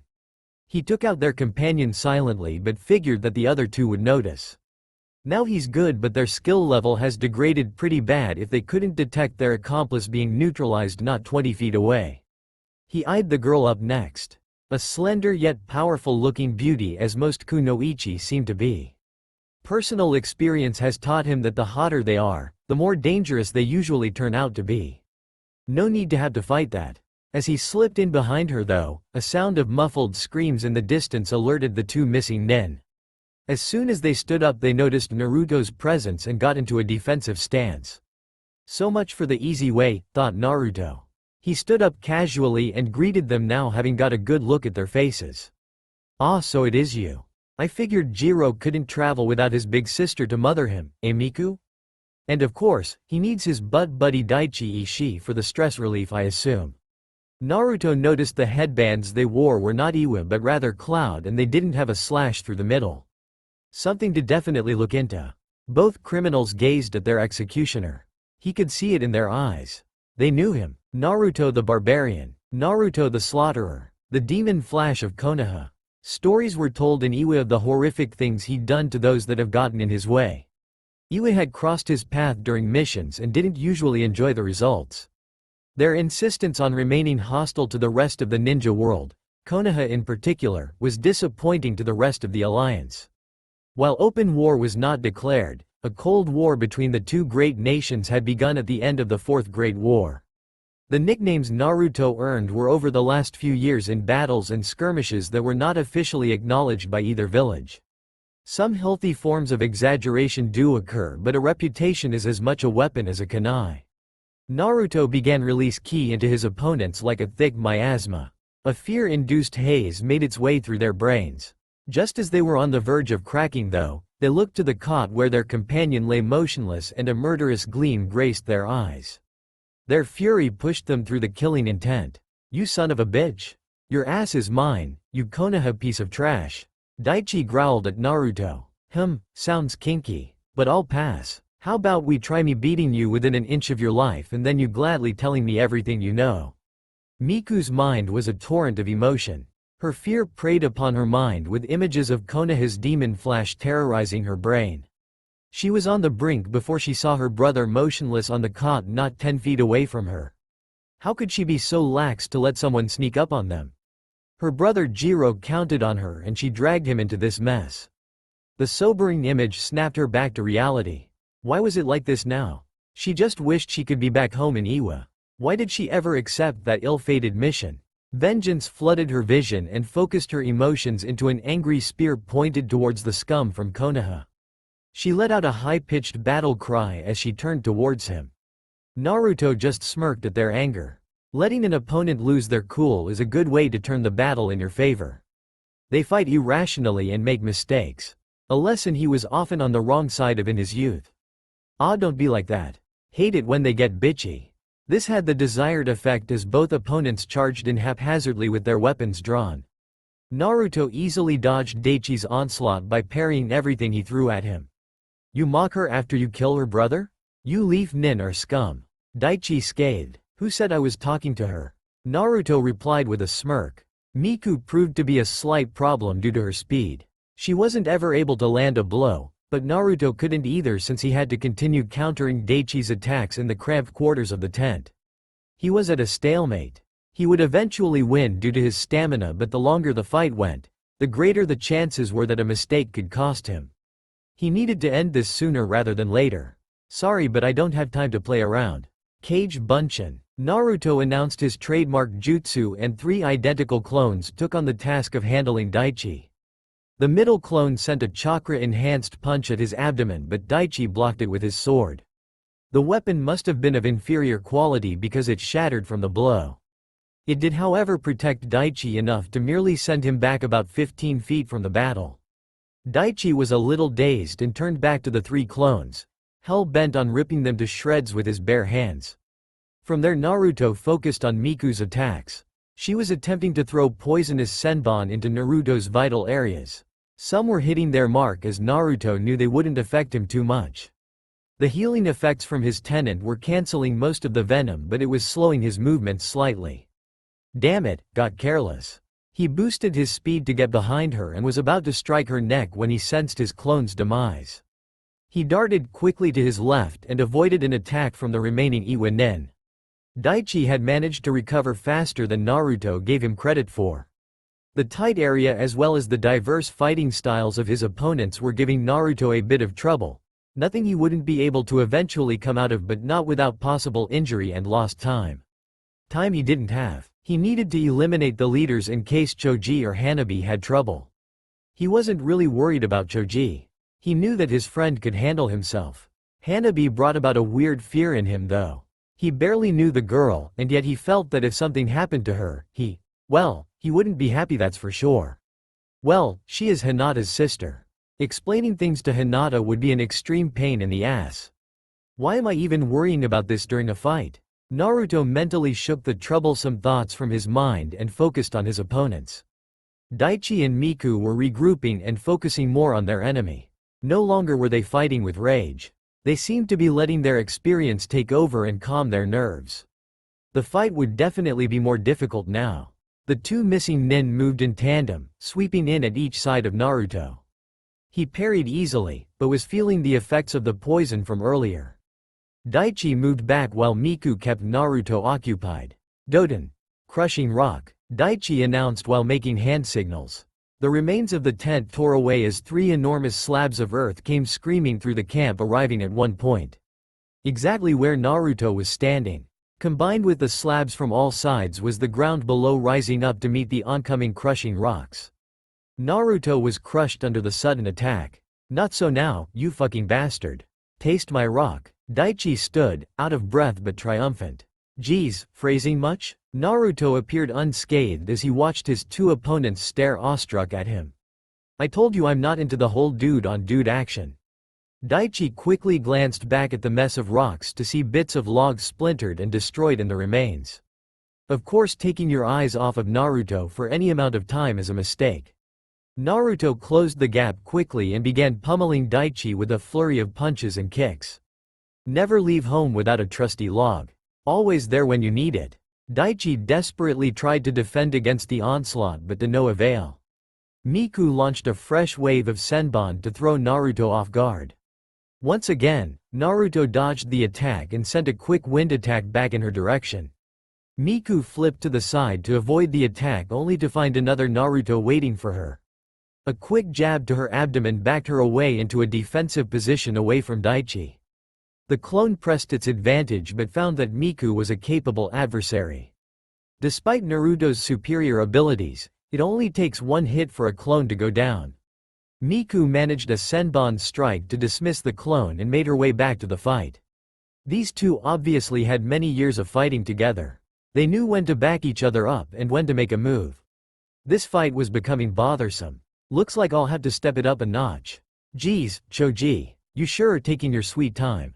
Naruto pondered. He could handle these two in a heartbeat, but it would require some high-level jutsu that would devastate the area. He was trying not to make a crater out of the camp since this wasn't a solo job. Plus he really wanted some answers about the Kumo headbands. Dead people don't say much. He couldn't expect reinforcements though. He had to handle this. Miku launched another attack, while Daichi recovered. Naruto engaged Daichi again in taijutsu. His attacks were fluid and true, but the aggravation that was Miku kept him from striking the killing blow. As if sensing his annoyance and seeking to remedy the problem, a kunai went flying right by Miku's head. She dodged at the last second to avoid certain death. Naruto glanced over to see his ebony-haired teammate preparing to square off against the ex-Iwa Kunoichi. Naruto was about to order her to back off and simply cover him, but he knew that would only make matters worse with her personality. He'd merely use this to his advantage and finish Daichi before she got in too much trouble with Miku. Be careful, Hanabi. She has poisoned weaponry. Don't get hit by any of them. Naruto offered advice to her before she began. She gave a smile and then faced her opponent. Naruto was worried about her. He couldn't help but feel concerned about her well-being. Naruto hadn't felt this kind of concern for anyone in a long time. Sure, he was mindful of his friends. He didn't want them to die in battle, but he trusted them and would understand that if they fell, it was their time. With Hanabi it seemed different. Ever since that day in the field, he felt old feelings re-emerge within him. He was angry at first because these feelings reminded him of the times when he was weak. Painful times with her. So he lashed out at Hanabi. It was too confusing. He would think about it later. For now he simply had an overwhelming feeling to end his fight with Daichi so that he can protect Hanabi from harm. He didn't want her to get hurt if he could help it. Hanabi listened to Naruto's orders and was slightly surprised. She was sure he would disapprove of her interference. He has confidence in me to do my job. I won't let you down, Naruto.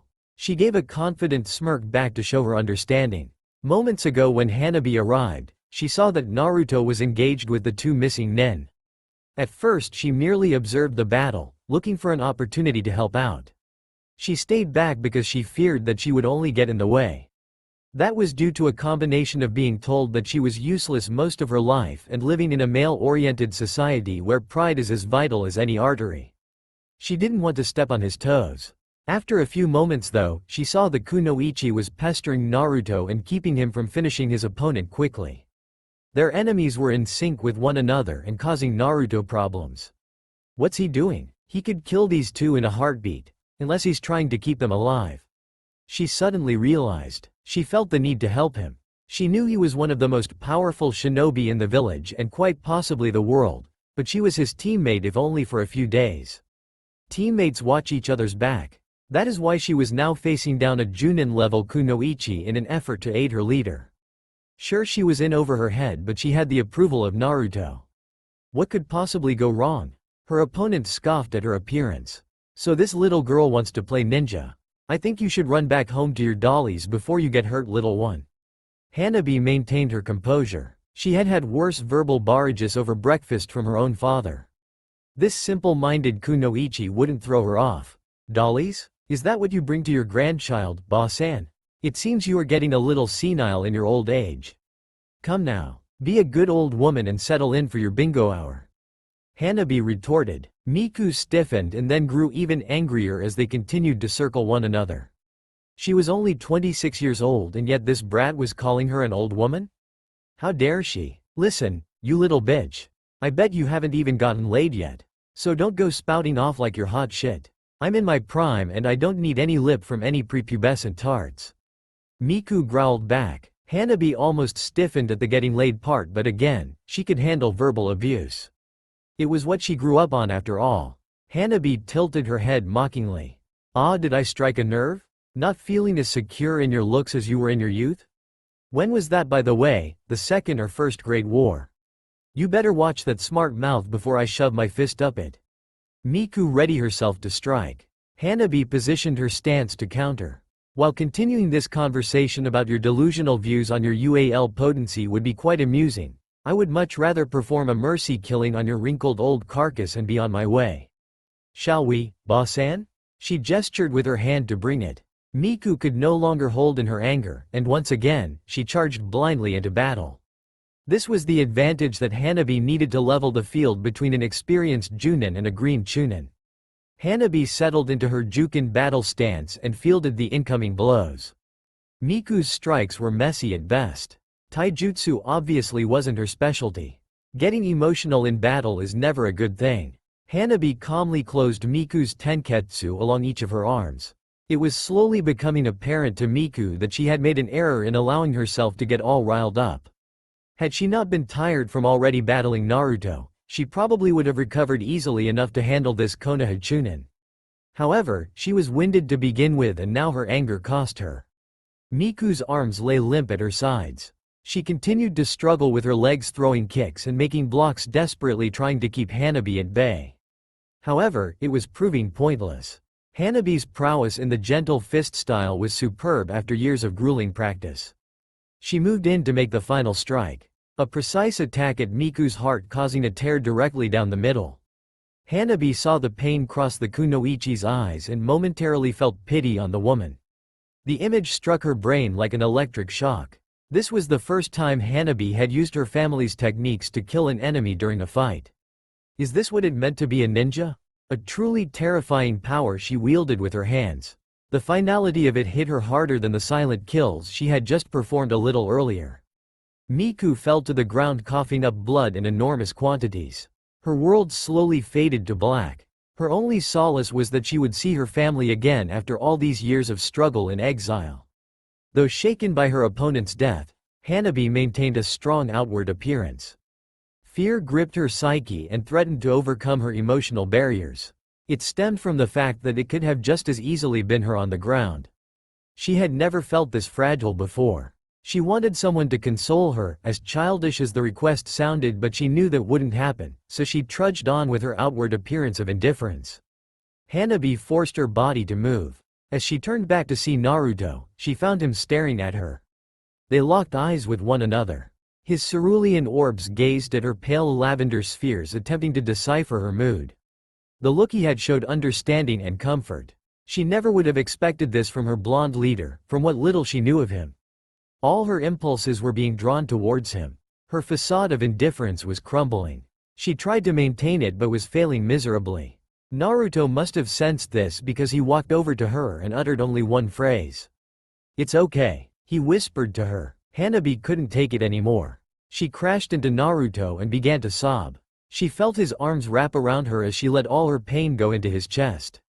In a true testament to how screwed up her life was, this was the most positive, physical contact she's ever received from the opposite. It was one of the saddest, and yet happiest moments of her young life. Moments earlier, Naruto was now able to fight one-on-one. He made quick work of Daichi. Although Daichi proved to be very skilled, he was no match for Naruto. Naruto pressed his attack, his fists a blur of motion beating down his opponent's defenses. More and more blows were hitting their intended targets. Daichi's arms became limp from blocking. His moves were sluggish. No time was given to get off a jutsu to counter the onslaught. Naruto swept out his legs, dropping Daichi flat on his back. Before he could even gasp for air, a kunai was embedded in his shoulder. As Daichi lay incapacitated, Naruto offered some words. Now then, why don't you spend the last moments of your miserable existence telling me why you have a Kumo headband despite being an Iwa missing nen? Naruto began interrogating. Daichi spit in his face, or tried to at least. The spit never made it far and ended up looking more like drool on his chin. I'm not telling you shit. Naruto scoffed. I don't really need you, you know? Jiro is just unconscious. I'll just take him back to our T&I department, show him their hospitality? If not him, then maybe Miku over there, once my cute little teammate is done with her. I'm sure she'd like to have a conversation. He twisted the kunai into Daichi's shoulder further. Daichi winced in pain. He knew he didn't have much time. He quickly bit down on a false tooth and released a quick-acting poison down his throat. Daichi's anger fled his body. Why die angry? He merely looked on at the blonde with a smirk. At least I die knowing that Konoha will get what's coming to them. Just you wait. With these final thoughts, he closed his eyes and took his last breath. Naruto sighed. They always have to get a last jab in. Can't just die without enticing my paranoia. Well, he had Jiro to interrogate if there was anything. Satisfied with his thoughts, Naruto turned to see how Hanabi was doing. He looked over as she delivered the killing blow to her opponent. It was efficient and deadly. What he noticed though was how visibly shaken she was at her deed. Naruto knew this was her first major assassination mission, and all the madness was probably just hitting her.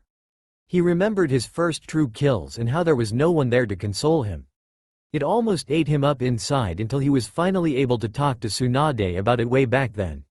She had helped him get over it, but the pain nearly drove him crazy on the trek home. He didn't want anyone else to go through that pain. He dropped his normally cold exterior and allowed a brief glimpse of the caring Naruto to surface. Naruto locked eyes with Hanabi and he immediately confirmed the pain in her. He noticed her try to conceal it, but that was not what she needed. She needed to let it out. Naruto walked up to her. It's okay. Hanabi collapsed onto him and began to cry her eyes out. He wrapped his arms around her and let her weep to her heart's content. He ached at her sobs as an old emotion was swelling within him. He fought to suppress it, but it was there no matter how hard he tried to bury it. He felt something for the girl. On the surface she was obviously attractive, from a wealthy clan, and should want for nothing, but he could tell that there was an inner pain that she hid away. These sobs were not just for her situation at hand. They were the sobs of years of pent-up anguish.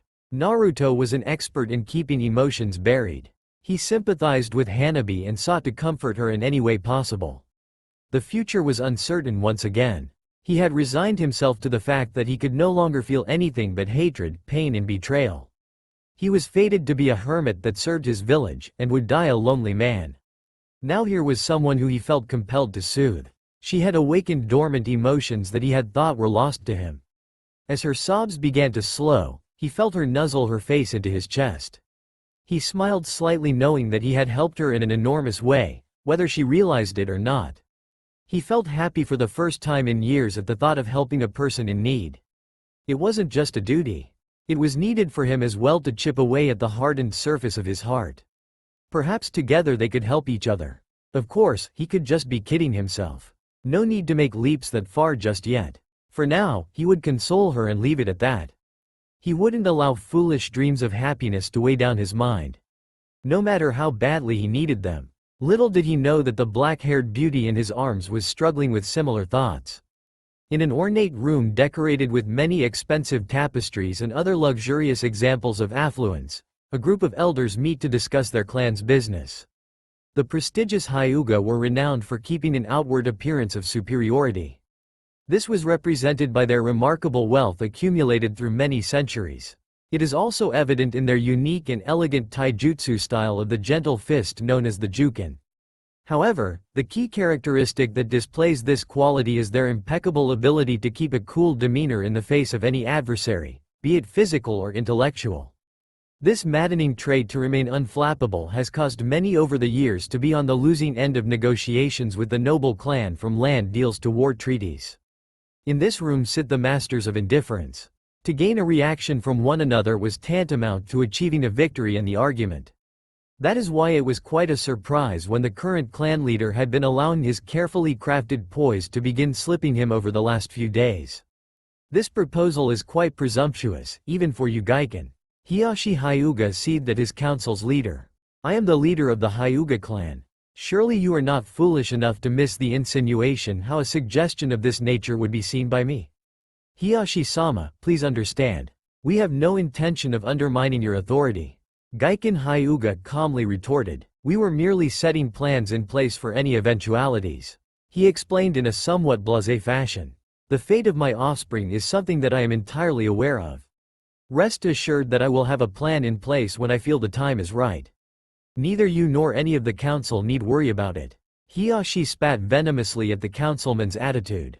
Gaiken held in a smirk. He enjoyed watching the level-headed Hiyashi becoming riled up so easily today. He kept his face impassive though. It wouldn't do for the head of the Hyuga Council to be interpreted as receiving pleasure from provoking the clan head. You still hold absolute authority over your daughter's fate, Hiyashi-sama. We are merely planning ahead in case something should happen to you.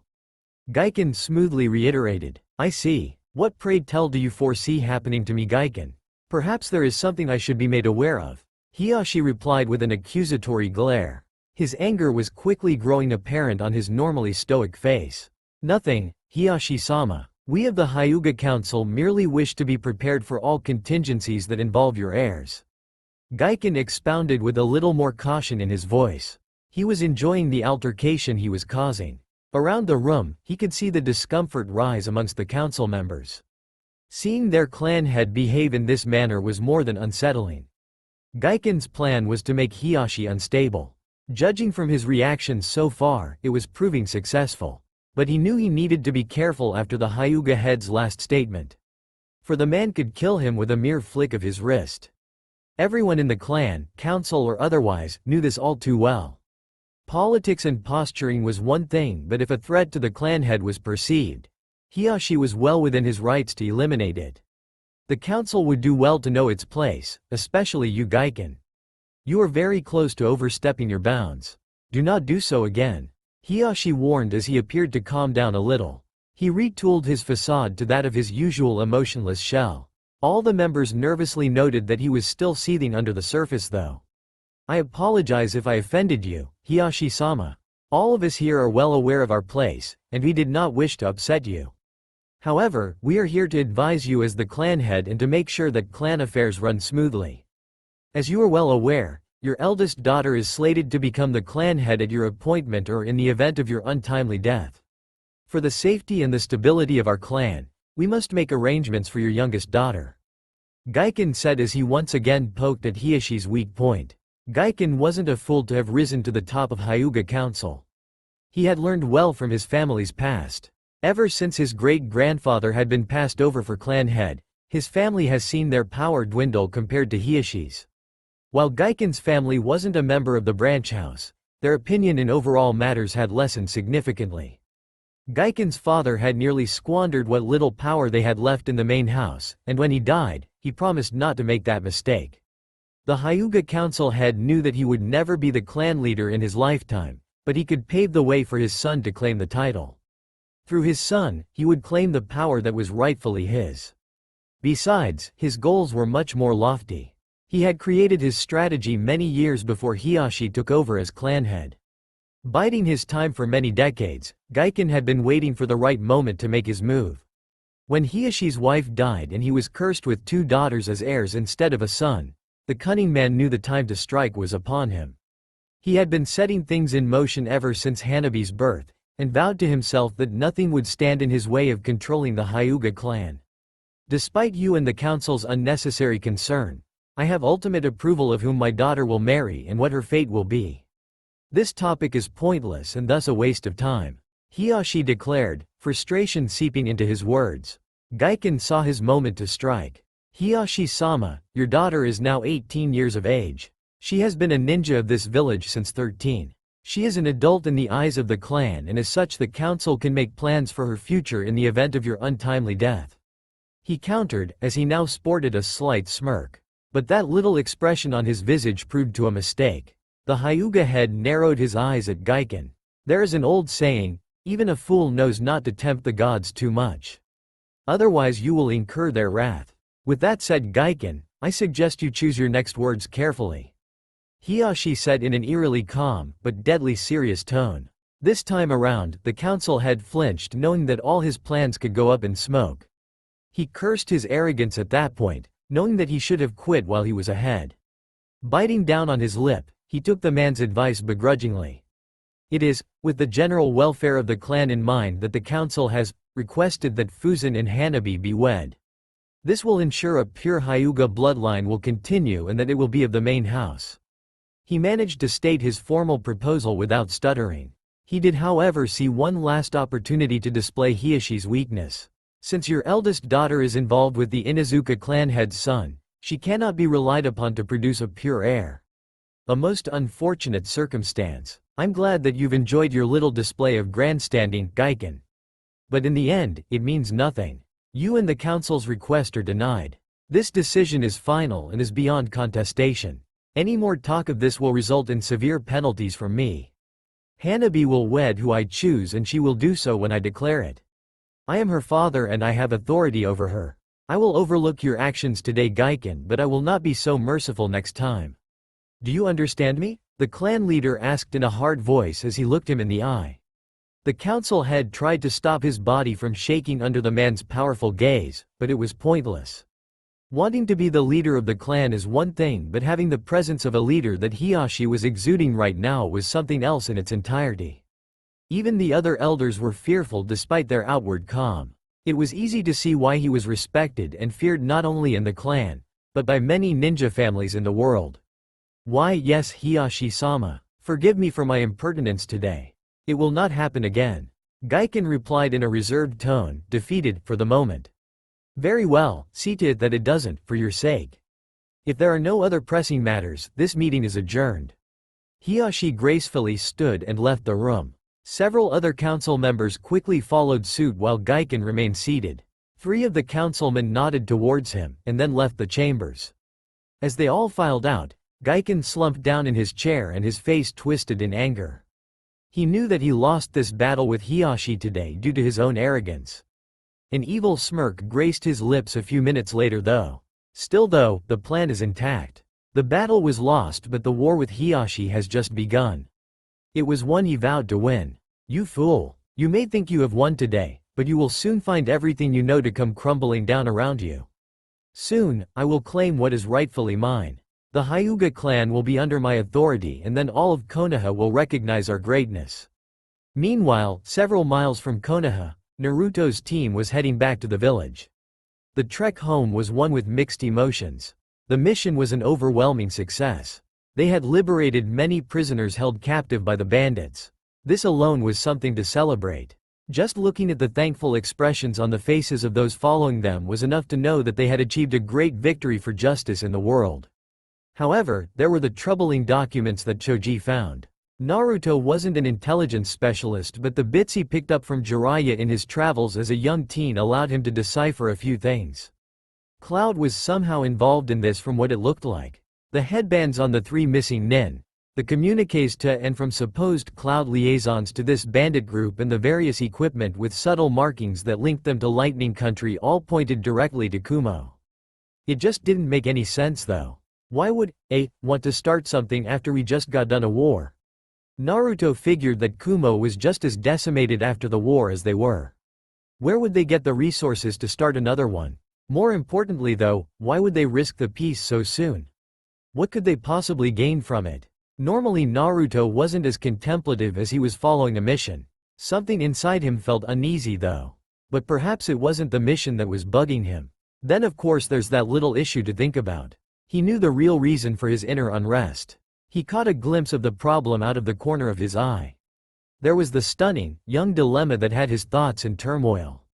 Hanabi was in formation guarding the right side of their party. On the surface she appeared calm and attentive. To Naruto's trained eye though, she too was lost in thought. He wasn't quite sure what to think of the slender beauty. She certainly had awakened some long-forgotten emotions. Ones he had buried deep within his psyche for his own protection. Should he allow them to resurface, or would that bring about more pain? This was something that he would have to meditate on when he returned to the village.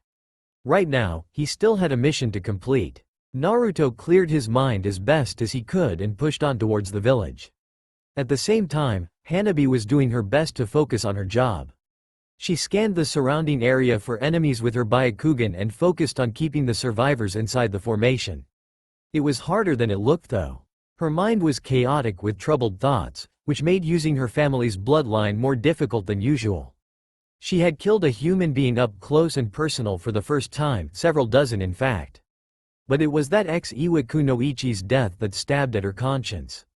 The young Hyuga kept seeing Miku's life seep from her body. She experienced guilt like she never could have imagined. This was nothing like the faceless lives she had taken before with a random trap set from far away. This was her enemy, and yet she was overwhelmed by the finality of life. What's worse is that she knew she was severely outclassed by the woman. It was a very specific set of circumstances that allowed Hanabi the ability to kill her opponent at all. That fact knocked her Hyuga pride down to minute amounts. Next time she may not be so lucky. The fear of inadequacy and the sting of guilt struck hard at her psyche after the battle was done. Thankfully, these feelings were no longer overriding her functions. She had her squad leader to thank for that. The consolation he offered was a true blessing. She didn't know if she could maintain a steely mask the whole journey home. Being able to release her sorrow was an immense relief to her. What caught her off guard, though, was the amount of pain she put into her release. She knew it wasn't just the kills or the feeling of incompetence and helplessness that she was venting. She was using Naruto as a pillow to cry on for the past 10 years' worth of frustration and anger she had experienced. The pain she unleashed was for the beatings from her father disguised as training. It was for the impotency she felt for being a pawn for the Hyuga Council. It was for the hopelessness that embodies her future of early death or life on the run. Hanabi let loose all her pent-up emotions onto Naruto's willing shoulder, and she couldn't help but feel immensely grateful for it. She allowed herself a fleeting look towards the blonde through her Byakugan vision so as not to alert him. As she expected, he was focused on the task as usual. No longer did his eyes hold the caring support that they had only hours earlier. Now his demeanor was strictly professional, with his eyes focused and posture poised. His resolve was unwavering from her perspective. She wondered if it was all just a dream. Surely this man next to her couldn't possibly have been the one to comfort her in her time of need. Hanabi let out a quiet sigh. She had some confusing thoughts to go over when she returned home. Till then, she had a job to do. With that, Hanabi resumed her surveillance, not knowing that he felt almost the same way she did. The group arrived in Konoha at about mid-afternoon. The sun was still high in the sky, but it was making its way towards inevitable slumber. Hanabi couldn't have been happier to see that enormous gate. The mental and physical fatigue she had endured on this mission was far greater than she expected it to be. She couldn't wait to take a hot bath and a long rest. Hanabi turned to her right to see her blonde Taicho run his fingers through his golden locks. Hanabi was mesmerized for a moment, wishing to stroke and caress his beautiful hair while his head was in her lap. She shook her head of those thoughts as a light blush crossed her features. Maybe a cold shower would be better, she thought to herself with an inner chuckle as her blush vanished. Naruto motioned for everyone to stop. He then turned to address them. Choji, take the refugees to the hospital to have them checked out. Fill out a report on all of them and bring the information to me when you're done. Will do. I'll catch up with you later at the usual spot. Come on, follow me. Choji responded as he gave a half-hearted salute and motioned for the group to follow him. He grinned at the girls and led them off towards Konoha Hospital. They happily followed the muscle-bound hunk. The blonde then turned to Hanabi. She looked into his eyes, trying to decipher what he was thinking or feeling. She couldn't pull it out of him though, since he was keeping his emotions well hidden, much to her disappointment. His voice startled her from her reverie. Hanabi, you did good. I gotta admit that I wasn't sure what to expect of you at first, but you didn't fuck up. Thank you, Naruto-san? Hanabi responded, unsure of how to take that assessment. She noticed that he became slightly uncomfortable, as if he was trying to say something. He began to raise his right arm towards his head, but quickly recovered it and placed back at his side. Well, yay, that's it for now. Get some rest. I'll go take care of the boring-ass paperwork. See you around, Hanabi-san. She nodded to him reluctantly and watched him disappear in a swirl of leaves. Hanabi sighed sadly. Hanabi-san again? So much for building a rapport, she said in her mind joylessly. With nothing else to do, she turned around and headed for her house. She was definitely going to get cleaned up and try to forget this whole mission. Something told her that it wouldn't be that easy. Naruto appeared next to Hokage Tower and let out a breath he didn't realize he was holding. He recognized how awkward he felt speaking with her. He almost had a return of his nervous gesture of rubbing the back of his head from years ago. Get a hold of yourself, you baka. She's nothing special. Why do you keep thinking about her? He tried to berate himself. He needed a drink to forget all this nonsense. Naruto made his way to the mission center next to the tower and filled out his paperwork. He wasn't required to report to the Hokage unless she wanted further details on the mission. He knew once she read them that he'd be in front of her soon enough. Naruto wanted to get a few drinks in before he had to deal with that headache. He did make sure that the documents got to the intelligence department though, and the prisoner was deposited with the interrogation unit. Hopefully Shikamaru's team could make sense of the documents and Ibiki could get anything useful out of Jiro. After that, he headed for the bar. He was hoping Choji wouldn't be there just yet. He wanted to get his buzz going before he had to deal with his buddy's banter. As he entered the bar, he found that his luck wasn't as good as he remembered. Choji was waiting for him at the bar with a bottle of vodka and a glass next to his beer. Letting out a sigh, Naruto made his way over to him. "So, the refugees get checked out okay?" he inquired. "Yep, thankfully there wasn't any major damage to any of them. The civilian council liaison was at the hospital. They're going to set them up in an apartment for a couple of months before they can get back on their feet or return to where they're from. Damn shame too. Those are some real cute girls. It sucks that there are still people in this world that would do that kind of thing to someone so innocent." Choji mused on the subject. The world is full of assholes. Thankfully we can get satisfaction out of eliminating some of those bastards for our job. Naruto responded as he poured his second glass and downed it. "Going heavy already, eh? Something bugging you?" Choji asked, already knowing the answer. "I don't know why, but this mission was more stressful than I thought it would be." Naruto lied. He knew why, he just didn't want to get into it with Choji. "Sure it wasn't a certain pale-eyed teammate causing you stress?" Choji teased. Naruto let out a groan, knowing better than to try to hide his problem from him. He wanted to avoid this, but he knew it wouldn't be possible. "I'm positive it's not her." He grumbled, trying to sound convincing, but he knew it wasn't. Sure, keep telling yourself that. You know, sooner or later, you're going to have to admit it." Choji offered with a grin. "Admit what?" Naruto cautiously asked with a slight scowl. "That you're human. That you find a girl, no woman, attractive and that you still have a heart that pumps blood like the rest of us." Choji jibed. "Whatever, man. Attraction was never the problem for me." Naruto muttered as he downed his fourth or fifth glass of vodka. He wasn't really counting. Just spit it out already. "What the fuck is bothering you? I am no psychoanalysis guy but I can probably help. Plus, have you seen my girlfriend? I think I know a thing or two about landing difficult, hot chicks."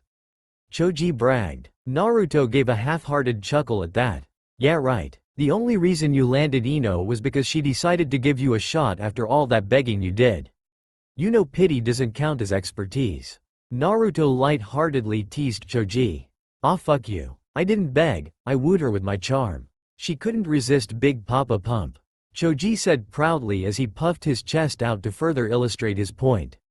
"Oh really? Should we ask Mrs. Pump what her take is on that? Oh great Akamichi-sama? Hell no. She'd kick my ass 9 ways to Sunday. Though the makeup would certainly be worth it." "Hey, I'm sure it would, masochist." Naruto laughed and then settled back into his drinking routine. He was glad for the temporary mirth he had with his childhood friend. But as soon as it left, life's troubles fell on him again. He let out a sigh that Choji of course noticed. "Naruto, you really have to let it go. It's been what, 3 years now? You need to move on. I know it sounds harsh coming from me, but for Kami's sake, life is passing you by." Choji said in a serious tone as he scolded his pal. "I know Choji, I know. It's just, you know." Naruto trailed off again. "No, I don't know. You've never really enlightened me as to what's going on in that thick skull of yours. So tell me." Choji wasn't pulling punches at this point. Naruto could tell. He really didn't want to unload his emotions to anyone but he was just drunk enough to not really care anymore. What could it hurt? It's not like I don't trust him. He mused. "I still have feelings for her." "Come again? I thought I heard something crazy in my ear." "I still have feelings for her," Naruto declared honestly. Really? Sakura, how could you possibly have a shred of feeling for her? She fucking played you for a fool. She doesn't deserve anything from you. The irritation in Choji's voice clearly showed he was annoyed. I know, that's what pisses me off. I mean, if I can't even get over a girl that betrayed me so badly, how can I ever learn to love another? As much as I want to forget her, to hate her and despise her for the rest of my life, I just can't. And I hate myself for it. He slammed his head down in disgust. Choji sighed quietly. He lowered his head with slight shame, understanding what he meant. If his circumstances were different with Ino, he would be feeling the same way the blonde is now, if not worse. And with the way the mind jutsu expert treated him back then, he almost did go down that road. He was about to speak up but Naruto continued. I put my full trust into her, Choji. Something I've done to only a chosen few. I've never loved anyone in my life more than her. Even after I made that promise to her back then, to bring that bastard back to her, she was still the most precious person I have ever had, and she betrayed me. So what does that leave for the rest of my life? If the most beloved person in my life, the one I gave my heart and my life to, can stab me in the back, how can I trust anyone ever again? If I can't trust the one I'm with, then love has no meaning. Naruto's voice started to crack as he downed another glass. The vodka was now empty and he motioned for the tender to send him a bottle of whiskey. Choji felt pity for his pal. He knew that his blonde friend has faced things in his life that probably would have killed him a long time ago, but he had never seen him have such a look of despair before. It honestly made him fear for him. Naruto, look, I can't say I have ever felt anything even close to what you have, but you can't live like this forever. Our job is fucked up enough as it is. We might die tomorrow for all we know. We don't get the luxury of time to sulk in our sorrows. Embrace what little life you have left and enjoy it, man. Choji said in a rare sage-like tone as he placed a hand on his shoulder. You're right, but I just don't want to be hurt again. I don't think I can take it again. Naruto said as he offered a mirthless chuckle. It's sad really. I can face down Akatsuki, go toe-to-toe with S-ranked missing nins, deal with the pain and stress of the Kyuubi's chakra. But I can't handle being hurt by a woman. I'm pretty damn pathetic. He finished in a melancholic tone. No Naruto, you're human. People get betrayed and rejected all the time. The real strength comes from the ability to move past it and not let that person affect you.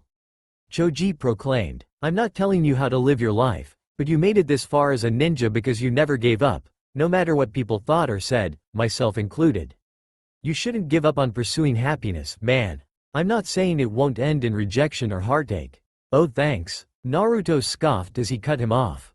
I'm just saying it takes real courage to try. If there's one thing I've ever learned about you, it's that you were never short on courage. So don't prove me wrong, man.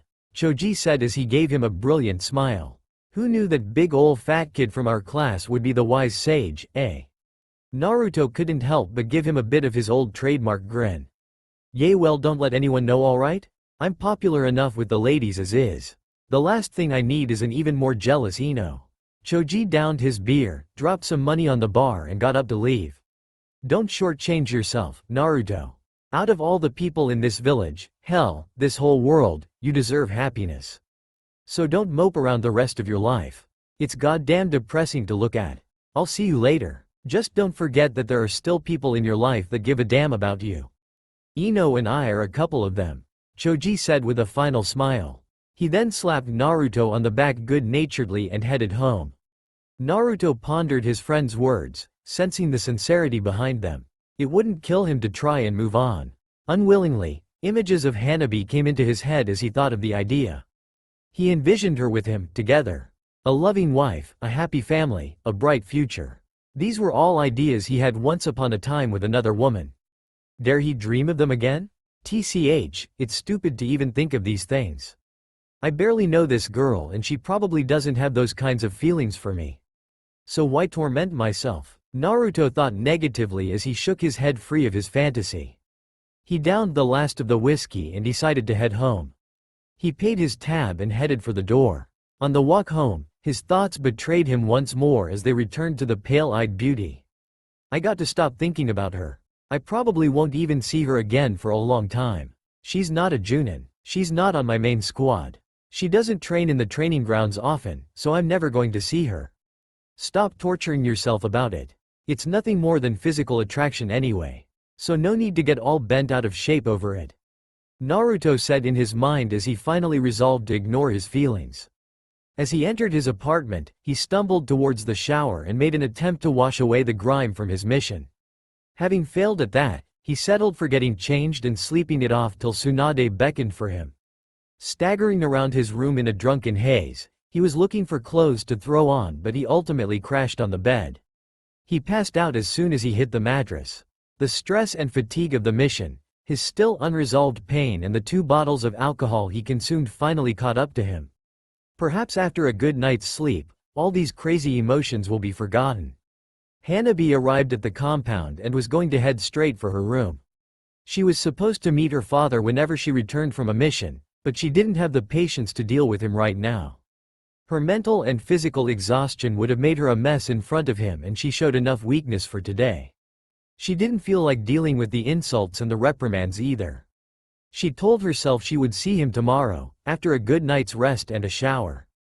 God, did she need a shower? She wanted nothing more than to wash away everything about this mission. She entered her room and closed the door. It was a decent-sized room, one that is expected of a noble family. A private bathroom and access to a personal onsen that she and Hinata shared when her elder sister still lived there were just a few of the standard luxuries the Hyugas possessed. Hanabi made her way to the bathroom and peeled her clothes away. Her delicate skin was covered in filth and muck from the mission. Dried blood stained parts of her clothing and some of her skin. Missions rarely afforded you the time to clean yourself up properly. A quick splash in the face from an ice-cold stream was about as lucky as you got in the field. She stepped into the shower and basked in the warmth that cascaded over her exquisite curves. This was exactly what she needed. Feeling refreshed, Hanabi put on her robe and sat in one of her comfortable chairs. She curled her legs up and closed her eyes, trying to relieve the stress from the past few days. A knock at her door, though, ruined that plan. With a groan, Hanabi opened her eyes and activated her bloodline to see who it was, a standard servant. Probably just delivering a message. "What is it?" "I'm relaxing," Hanabi bellowed in a peeved tone. "Forgive me, Hanabi-sama, but Hiyashi-sama wishes your presence at once." The servant responded with a nervous manner. Obviously he didn't want to offend Hanabi, but he certainly didn't want to annoy Hiyashi.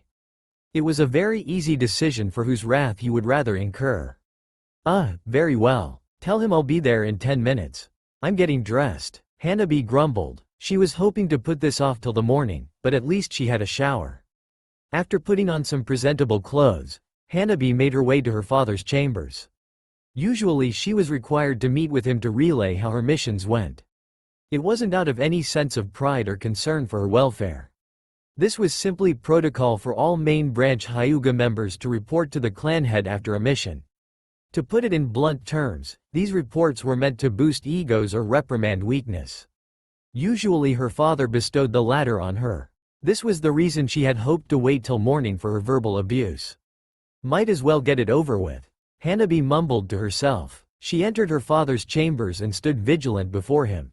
He gazed at her with uncaring eyes, cold and unnerving as usual. Hanabi always found it difficult to bear her father during these sessions, but she wouldn't let him see her weakness, not tonight. That would only incite further wrath. Finally, Hiyashi spoke. "Report," he said in a simple but authoritative voice. Hanabi Hyuga, returning from a successful A-ranked mission. Hanabi monotonously recited. This was standard procedure for all Hyuga debriefings. "I'm surprised they allowed one so weak on an A- ranked mission. I am curious how it was you came to be a part of it." Hiyashi belittled his youngest daughter. She wanted to lash out at him right then and there as her anger quickly spiked to rage levels due to her exhaustion. Hanabi refused to show any emotion, though lest she give him more fuel to burn her with. "I was requested by the mission commander. He required a Hyuga's bloodline to aid in a swift completion," she explained to him, keeping her monotonous tone. "Did you uphold the pride of the Hyuga?" Hiyashi responded with equal monotony. "Yes, Hiyashi-sama," Hanabi replied, refusing to call this man father. "Very well. Who was the leader for the mission?" Hiyashi seemed somewhat more inquisitive than normal. This was different for Hanabi. Usually she would give the mission rank and success or failure. He would pry into the pride of the Hyuga bullshit and then be done with his debriefing. Never did he care about who was on the mission. They were inconsequential in a Hyuga's eyes. Naruto Uzumaki. Hanabi answered in a straightforward manner. I see. Hiyashi didn't reveal any intent behind those words, but Hanabi didn't like the way he mentioned it. Theirs was definitely a reaction of sorts, but it was unclear what kind of history Hiyashi had with Naruto. Either way, it is insignificant. You have actually managed to not embarrass the clan for once. After all, success in high-ranked missions is expected of a Hyuga. He complimented poorly. Somehow compliments from Hiyashi weren't very reassuring. Hanabi was growing ill of being near her father. Will that be all then, Hiyashi-sama? She asked with a slight drop of urgency in her tone. There is one more thing that you should be made aware of. The council, antiquated idiots that they are, seem to believe that they had a say in who you will wed. He explained in a slightly serious tone. This comment struck a chord in Hanabi as a chill ran down her spine. She knew her father controlled her fate, but she couldn't help but feel apprehension grasp her heart and squeeze it tight. What have they said to you? Hanabi inquired nervously, understandably fearing his response. It is of no concern. They have requested that in the event that something happens to me, they have chosen Fuzan as your future husband in order to preserve the pure bloodline. Hiyashi responded. Her heart nearly stopped. The very thought of that boorish, foul oaf of a man marrying her made her physically ill. Her shock flashed across her face before she could control her emotions once again. How can they do this? Isn't that usurping your authority? She blurted out, wanting to hear his thoughts on the matter. I told you, there is no need for concern. They can make any foolish requests or decrees they like, but in the end, it's only exercise and embarrassment for them. I make the decisions on matters of this kind. They know full well of their place. It was merely a poorly executed attempt to make me look foolish in front of the council members, something that the council leader learned the hard way not to try with me again. Hiyashi replied with an angry voice as he shared a rare bit of emotion in front of his daughter. Anger that wasn't directed at her. I will decide who my daughter is to marry and she will be wed when I choose. Hello, standing right here. Hanabi thought with sarcasm, since she didn't feel any reassurance at his words. Besides, like that's any better. She knew her father didn't actually care about her happiness. He only cared about his legacy. Whether he cared to admit it or not, Hinata and Hanabi were all he had left. Their futures would write his legacy. He would have absolute control over that, and no one would take that away from him. Think nothing more on the matter. I'm not departing this world anytime soon. When I feel a man of adequate stature is worthy of marrying into our family, I will choose him. You may take your leave. Hiyashi signaled for his daughter to go and returned to his desk. The dismissive wave of his hand seemed to signal that he did not care if she left or dropped dead in front of him. Hanabi bowed low and then made her way quickly out of his chambers. She moved to her room at a quick pace, but still dignified in her movements. Once she was inside, she nearly broke down crying again. Life with that wretched bastard, Fuzan, the council leader's son, is what her council tried to sentence her to. Now she was forced to actually have an opinion on her father's health. If he died, her life as she knew it was over one way or another. She was hoping nothing would happen to him now, despite how many times she wanted him to drop dead. The more she thought about it, the sicker she felt. Something wasn't right. Why would the council make this request now? Sure, I'm 18, but it only serves to infuriate Hiyashi. They had to be up to something. Stray thoughts of Fuzan Hyuga surfaced in her mind. He was the stereotypical, spoiled nobleman's son. A gangly-looking man with little to no muscle build from lack of training. He does whatever he wants to whoever he wants and has his father get him out of any trouble. Nearly 30 years of age and still acts like he's 15. No maturity. No dignity. He is a despicable example of a human being. What scared her most was the fact that Hinata being the heir meant she could still receive the curse seal. That would basically make her his slave. She felt so weak and helpless that the feelings from the mission resurfaced. Her inadequacy as a ninja was also bringing about her feelings of inadequacy as a person. She was weak. She was nothing. Enough. No more feeling sorry for myself. I won't be a pawn anymore. Hanabi shouted within mind as she fortified her resolve. I will train to protect myself. I am no one's puppet. If I fight for this village, then I will train to be strong enough to defend it on my own. Even if I have to become a missing nin, then I will train strong enough to be one who can handle her own affairs. I am Hanabi, she vowed to herself with complete conviction. Hanabi felt a surge of inner strength flow through her, never feeling this confident in her entire life. She was fed up with being used, and wanted to be her own person for once. She needed to train hard to become a strong and capable ninja. Who can I get to train me though? She pondered to herself. Ebisu was currently assigned a new team of genin, so he wouldn't have the time to train her. Most other junins could be asked, but some were very eccentric. She realized that she only knew a handful of junins in the village. Her sister and cousin rarely had the time. Her brother-in-law was out of the question as he was constantly out on missions and just annoying in general. That left really only 2 other junin she knew, and she didn't really think they would be available or willing. The worst I could do is ask. All they can say is no. Hanabi rationalized. Feeling confident, she figured she had nothing to lose. If either of them trained her, great, if not, she's in the same boat as before. She was determined to get stronger. She was tired of being weak. One way or another, she would become independent. With that, she set off to find her hopefully future sensei. Now to figure out where one of them lived. Naruto was enjoying the blissful slumber of a drunken sleep. There were no dreams of pale-eyed beauties or the escapades that they could have. No thoughts of pink-haired turncoats and the lies that they lived. No memories of a village of ungrateful bastards bent on destroying the mind of a young man that embodies their salvation. Instead, his mind was thankfully blank. Nothing but darkness. A rare treasure in the course of his tumultuous life.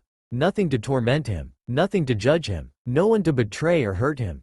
Heavenly silence and the peaceful calm it brought. So it was with great annoyance that he awoke to the sound of his doorbell ringing over and over again. All his troubled thoughts plunged like an anvil into the shallow pool that was his mind. Couple this with the woozy feeling of inebriation still fogging his senses, and he wasn't really happy with being awake. Staring at his clock, he realized that it had only been 3 hours since he passed out. Who the hell needs me now? Can't this fucking village run without me? Naruto raged with a growl coming from his lips that would make Kyuubi proud. He was truly pissed that he couldn't get a few hours of reprieve from his duties even after completing an A- ranked mission. Stumbling to his feet and throwing on a pair of pants, Naruto made his way to the door. He disregarded a shirt or shoes but did absent-mindedly grab a kunai. It was a reflex at this point to be armed and ready for anything, even while drunk and half asleep. He swung open the door and prepared to scold whoever was behind it. "What?" Naruto shouted, ready to cut the person's head off at a moment's notice. He was caught off guard by the person standing before him. There was one of the many problems rolling through his head lately. Of all the people he expected to be there, she was pretty far down on his list. Looking a bit stunned and nervous for a second, whether by his appearance or his loud introduction, it was uncertain to the blonde. However, she quickly gained her resolve and spoke to him. Hello Naruto-san. Sorry to bother you so late, but can I have a word with Yu?" Hanabi asked in a mouse-like voice, stammering like her sister used to do. She noticed the kunai in his hand and the pissed-off look on his face, and honestly didn't want history to repeat itself like it did the first time they met. Then again, maybe ringing his bell multiple times like a kid wasn't such a good idea.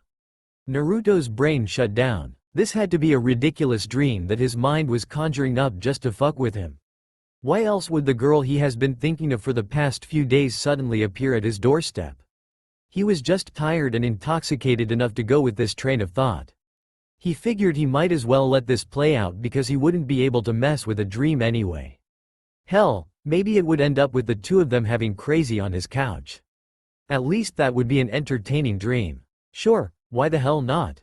Naruto half-heartedly declared and left the door open as he entered his apartment. The girl hesitantly followed him in. She indeed sat down on his couch, only confirming the blonde's notion that this was all just some crazy delusion he crafted in a drunken haze. Her shy nature and introspective look wasn't typical of the image he had of her. Another key that this wasn't real, as far as his mind is concerned. "Where's the little firecracker I met?" he joked to himself. "Excuse me?" the kunoichi said with a little sass in her voice as her eye twitched a bit at hearing his comment. She was obviously thrown off by his suddenly outgoing nature. "I'm sorry. Did I say that out loud? My mistake. What can I do for you, Hanabi-chan?" Hanabi appeared to be flustered by his unexpectedly informal attitude, which caused a blush to adorn her cheeks. I came here to ask you something. She finally stuttered. Obviously, let me guess, you want to declare that you find me irresistible. You couldn't go another minute without seeing me and you want me to fuck you until you scream my name, right? What? She shouted, obviously not expecting that. Of course. Let's go with that line of thought, princess. Might as well make this dream as fun as possible, right? Next thing you'll bust out one of those cheesy manga lines like, please be gentle, or, true love will prevail. Naruto continued to ramble on his inane thoughts. He was still a wee bit drunk because even now it didn't occur to him that maybe this wasn't a dream. His delightful ignorance kept him laughing at the situation before him. Naruto made his way to the kitchen and proceeded to find an unopened bottle of whiskey. His love of foreign alcohols and his deep depression left him with a ready supply of medicine in his cabinet. Naruto produced a glass and continued on with his imagination. Care to share a drink with me, princess, unless of course that's not proper? Somehow, he was actually managing to be charming and not coming off as a drunken lunatic. Hanabi walked up to the counter and motioned for the glass. Naruto was certain now that this was a dream. No way would a Hyuga stoop so low as to drink whiskey with a commoner. He thought to himself with the little resolution he had at the moment. Confident in his assessment, he filled her glass and rose up the bottle. Let's share a drink of loneliness. It's better than drinking alone. He toasted and then chugged the remainder of the bottle as she emptied her glass. Now he was feeling very dizzy. Oh yeah, that's some good shit, he declared with a slight hiccup. He proceeded to fall straight down onto the floor face first. He was out cold, a return to the darkness. This time, he wasn't as grateful, because in the back of his mind, he kind of wanted to see where that dream was going. Hanabi was at a loss for words. There before her was the man she wanted to be her sensei passed out drunk. He was a far cry from the competent machine she was used to seeing. His absurd ramblings of dreams and loneliness made the whole situation seem surreal. She had spent the last 2 hours searching for his home after she had given up on finding Choji. She figured that his style may not fit her own anyway. She went to the Hokage Tower and asked around, but no one seemed to know. She somehow stumbled across his address in the library of all places. Public records were public records, she guessed. From there she headed straight over to ask for his training before she lost this newly found courage. Hanabi could never have expected the reception she received. From being scolded at the door to the drunken toast before the faceplant, this was a unique situation for her. Her emotions had just gotten off a roller coaster ride from the bizarre scene. At first she was upset at being yelled at, despite her rudely waking him up via his doorbell. Then she was annoyed at his joke about her name. This was followed by the embarrassment and hidden delight of Naruto declaring that he wanted to have with her in a drunken confession. The ride concluded with a sense of disbelief. Now she stood in the blonde's house wondering what the hell she was supposed to do. Since she usually doesn't drink alcohol, the foreign whiskey was giving her a bit of a buzz at the moment, making her decisions tough to make. She came to ask for training and she was still determined to get an answer. It seemed that she would be waiting for it though. Hanabi glanced over at the clock that read 9 p.m. and sighed. I guess I'll just wait here till he wakes up, she declared to herself. She stared down at the blonde and couldn't help but giggle at the ridiculous sight he made. Here was quite possibly the strongest individual in all the elemental nations lying in his kitchen, on his stomach snoring. No one would ever believe me if I told them. Not even my sister. She figured out pretty quick she couldn't lift him in order to get him to bed. Chakra-enhanced muscles or not, he weighed a literal ton. It had to be something related to the Kyuubi. She set about searching his house for a blanket and pillow.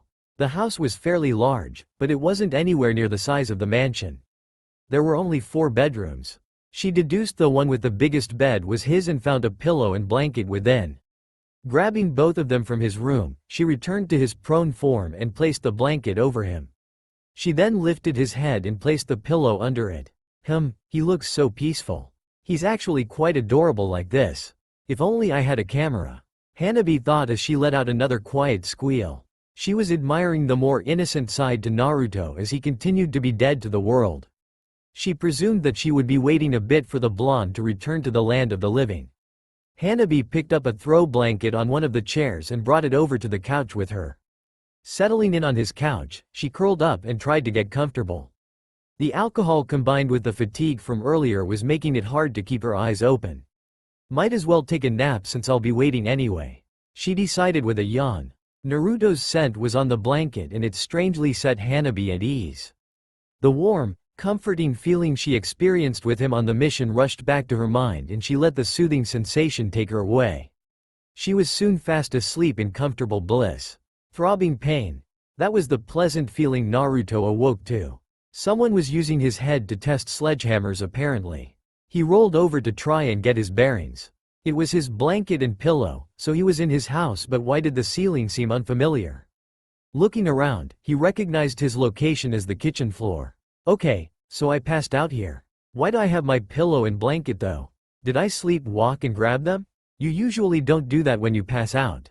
Naruto was contemplating how he ended up on the floor with comfortable accommodations. The memories of his dream came back to him. He was sharing a drink with Hanabi right before everything went black. What a weird dream. Why would she ever come to see me and of all things, share a drink with me? My mind was working overtime there. He thought as he tried to put bits and pieces of his currently fragmented mind back together. Shaking his head to clear his thoughts, he immediately regretted it as it only enhanced the pain of his major league hangover. He managed to bring himself to stand upright and look around, realizing it was still dark. Looking over at his clock, he saw that it was a little past 2 in the morning. He moved towards the switch to illuminate his humble abode and have a look around at the mess he surely caused. Naruto was surprised to find that the place seemed relatively clean. Nothing was really out of order except the glass on the counter and the bottle of whiskey on the ground. Bottle of whiskey? Did I really drink it? I thought that was a dream, he said in his head incredulously. Feeling a bit apprehensive, Naruto made his way to the living room. What if it wasn't a dream? Naruto asked himself nervously. There, lying on the couch was the answer to his question. There was an attractive, young girl happily dozing away and that confirmed that it was indeed not a dream. Realizing exactly what that meant, Naruto nearly had a mental breakdown. Ah man, I made a complete ass of myself then. Fuck, he cursed to himself. After he recalled all the moronic things he said and did, he moved on to the next obvious question. Why is she still here? He couldn't really understand why she was sleeping on his couch. Wouldn't she just leave after the idiotic display I put on? He questioned as a wave of shame came over him. He gazed down at her and his thoughts began to fade away. The girl was too cute for words. He thought the way she was curled up in his blanket and gently snoring was adorable. Her hair fell over her one eye, giving her an alluring expression. Naruto couldn't help but smile at the sight before him. Without thinking, his hand moved the stray hair out of the way and placed it behind her ear. Beautiful. The sleeping beauty began to stir. Naruto quickly took a step back so as not to appear like a creepy stalker and sat down in his chair across the room. He fumbled around trying to arrange himself in a presentable manner but realized he was still wearing just his pants. She opened her eyes and was looking around as if remembering where she was. Her eyes locked with his and she gave him a small smile. Awake, I see, she said quietly to the blonde. Yeah, I suppose I owe you an apology for my behavior, Hanabi-san. I wasn't exactly in my right mind, the blonde muttered while averting his gaze to the floor. Ha, that's quite an understatement, Naruto-san. She giggled at his sorry-looking appearance. I must admit, when I came here I was not expecting a show. Naruto frowned at the jab from the Hyuga, but not in a menacing way. It was rare for him to show this much emotion around someone he barely knew. Yet he felt somewhat comfortable around her. After his past treatment of her, he felt that he deserved the shot. Usually I take them on a few dates before I give them a free show, but I aim to please, of course. Naruto responded with just a hint of sarcasm. Hanabi blushed while she giggled again at his expense. Man, is she cute like that? Naruto thought. He couldn't help but smile at the situation before him. So I guess it was you that set me up with the pillow and blanket? Hanabi's blush deepened as she recalled her actions from earlier. Yes, you seemed uncomfortable lying face first on the floor. She smiled prettily at him, glad that he was much looser than usual. He chuckled at the image of him passed out on the floor lying square on his nose. I guess I should thank you then. So, thanks, Hanabi-san, he said while returning her amiable smile. She nodded at him. Nothing to worry about, Naruto-san. I would like to think you would have done the same for me, but I don't think our roles would ever be reversed in this case. Hanabi replied with a full-on laugh. Naruto couldn't help but laugh as well. No, I guess they wouldn't. You look nice like that. Hanabi said softly. Naruto was caught off guard for a moment as his eyes widened slightly. Like what? He asked. You know, smiling, acting happy. It's a nice change of pace. She replied while her head tilted to the side, grinning at him. Naruto grinned, but decided to turn the tables a bit. Oh, I thought you meant me sitting half naked across from you looking all manly and seductive. You sure you don't have those confused? The shade of red her checks turned was priceless. OFC course, not Yubaka. She bellowed in complete embarrassment. Are you sure? You're starting to sound like Hinata. Better be careful. You might be developing a crush on me. Naruto's grin grew further when he saw her face impossibly turn even redder. He decided not to torment her any further. So Hanabi, to what do I owe the honor of your company this evening? The girl was still a little dazed. What? What brings you here? I assume it wasn't to share a drink and then crash on my couch. Naruto guided her. Oh, right, I was hoping to ask for you to train me, she stated meekly. Naruto wasn't expecting that at all. He wasn't much of a sensei. Of course he never really tried to be one, but he never had the patience to teach someone how to do something when he was basically self-taught.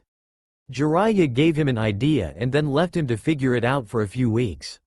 He'd come back, check his progress and either give him something new or kick his ass a bit, usually both. Still, the concept intrigued him. I see. So what brought this about? The girl sat up straight and seemed to collect her thoughts. I was thinking about my skills during the last mission. I don't think that I am adequately prepared for higher ranked missions in the future. The woman I killed, she was tired from fighting you. This allowed me to take her out, but it could have just as easily been myself lying dead on the ground instead of her. Hanabi said as she lowered her head. Naruto nodded. That is true of any battle though, Hanabi. When ninja fight, it usually isn't a flashy jutsu or an overpowering bloodline that leads to victory. It's the one mistake I've seen many fighters make during battle, myself included. Even Neji learned that the hard way back when we were kids and it nearly cost him his life. In this case, she made a mistake of charging a Hyuga while fatigued. You capitalized on that mistake and that is why you lived and she died. The kunoichi contemplated those words carefully then spoke again. I understand your point, but I want to get stronger. I don't think I'm prepared for the battles I face ahead. Okay then, why me? Naruto questioned. Truthfully, I don't know many Junin ninja in the village. My sister and cousin are constantly caught up in their own lives to spare much time to help me. Ebisu-sensei has a new team and my father is, well, he doesn't take to teaching very well. Hanabi summarized for him. I'll bet. That still doesn't answer my question though. The blonde ninja reiterated. Honestly, you are probably the strongest ninja I know. I figured maybe you could help me refine my techniques if you had the time. Hanabi stared down at the floor while making these comments. Fair enough. What is your goal? Naruto wanted to make sure she was doing this for the right reasons. I want to become independent. My whole life I have been manipulated to be the good little Hyuga girl. I've been trained to do what the clan tells me to do. I really only live to please the clan and I'm sick of it. Reliance on the clan has made me weak. I don't want any future teammates suffering from my incompetence. I need to get stronger to escape their control. To become my own person. The young Hyuga said as she looked up and gazed into his eyes without doubt or fear. Hanabi had a determined look on her face. It wasn't one with a thirst for power. It was a look Naruto knew well. She wanted to prove herself to those around her. Her eyes spoke of the pain she has suffered in her life. This supposedly spoiled little rich girl had been neglected and forgotten by her loved ones. He could definitely sympathize with her feelings since they almost matched his own. How do I know you won't bail on me if it gets too tough? Naruto pretty much knew the answer but he wanted her to confirm it. There was a fierce look of determination in her eyes. There is no way I will quit. In order to become the person I want to be, I must see this through to the end or die trying. If you won't train me, then I will find a way to reach my goal myself. Naruto said quietly as he brought his hand to his chin pondering her words. He considered his options. As a Junin, he was allowed to take an apprentice that was any rank below him. If he filed for proper apprenticeship, he would be allotted the time to train her suitably. Hell, the old hag owes me some time, what with all the missions I've been pulling lately. Plus I could use a break to get my life in order. He closed his eyes for a moment. Things were getting a little boring around here anyway. I could use a new challenge. He stood up and walked in front of her. Alright, I'll take you as my apprentice, he decreed. The look on her face was astounding as tears of joy slowly graced her delicate cheeks. Without warning, she embraced the blonde, thanking him profusely. Naruto found himself wrapping his arms around her once again, giving her a friendly pat on her back. It brought a smile to his face. Well, don't thank me just yet. I don't intend to go easy on you. My training will be brutal to achieve the results you are looking for. You might very well hate me after the first couple of days, he warned her. Hanabi backed away, but held that unwavering look upon her elegant facade. I won't back down. I need to do this for myself, she said. Alright, I'll fill out the paperwork in the morning. Meet me at the same training ground you found me the other day at 7 a.m. and we'll begin your new routine. Another thing, it's up to you if you want to let your clan know what you're doing.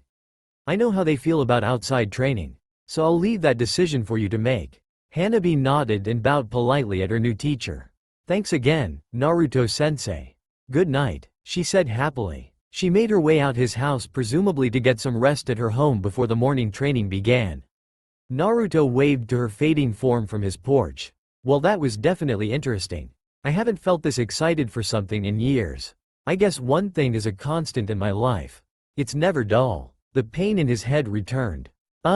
Guess I better get some sleep if I want to be up for that training session or anything else, he groaned. With that, Naruto headed back into his home to grab some much-needed sleep before starting what will certainly be an interesting, and hopefully happy new chapter in his life. Gaiken Hyuga made his way to a remote portion of the Hyuga estate. An old shrine not often used by clan members anymore. It is visited on only the most important of religious holidays and thus empty for most of the year. He kneeled down in front of the shrine and pretended to offer his homage. He was awaiting a very important update on a personal mission he assigned. A few moments later, a middle-aged Hyuga woman arrived right on time. She was of the branch family and happened to be a personal servant in Hiyoshi's residence. She made her way carefully over to Gaiken and kneeled down close enough for him to hear her. Good evening, my lord. Good evening. A fine night for a stroll, wouldn't you say?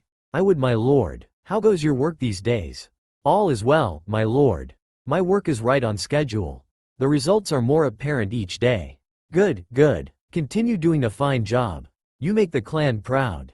With that, she stood and bowed towards Gaiken, returning to where she came. A sinister smile came over his face. You have become more emotional lately, Hiyoshi. I guess the poison is taking hold. It won't be much longer before your reign is at an end. Gaiken's plan to remove Hiyoshi was finally commencing. He had never been this close to achieving his dreams before. Now he had to make sure that his ally would follow through on their end of the plan. Making sure that there was no one in the area, Gaiken carefully walked to the back of the shrine. On a nondescript wall, there is a statue that concealed a secret passage. Through it was a staircase covered in seals, rendering it invisible to a Byakugan eye. The path led to a chamber only known by him and a few select others. Once he arrived, he adjusted the ring he had been given and focused on performing the jutsu as it was shown to him. He focused his chakra and projected his thoughts outward to the destination that he was instructed to. An image of a hooded man began to appear. It was blurry around the edges and transparent, but the figure began to speak.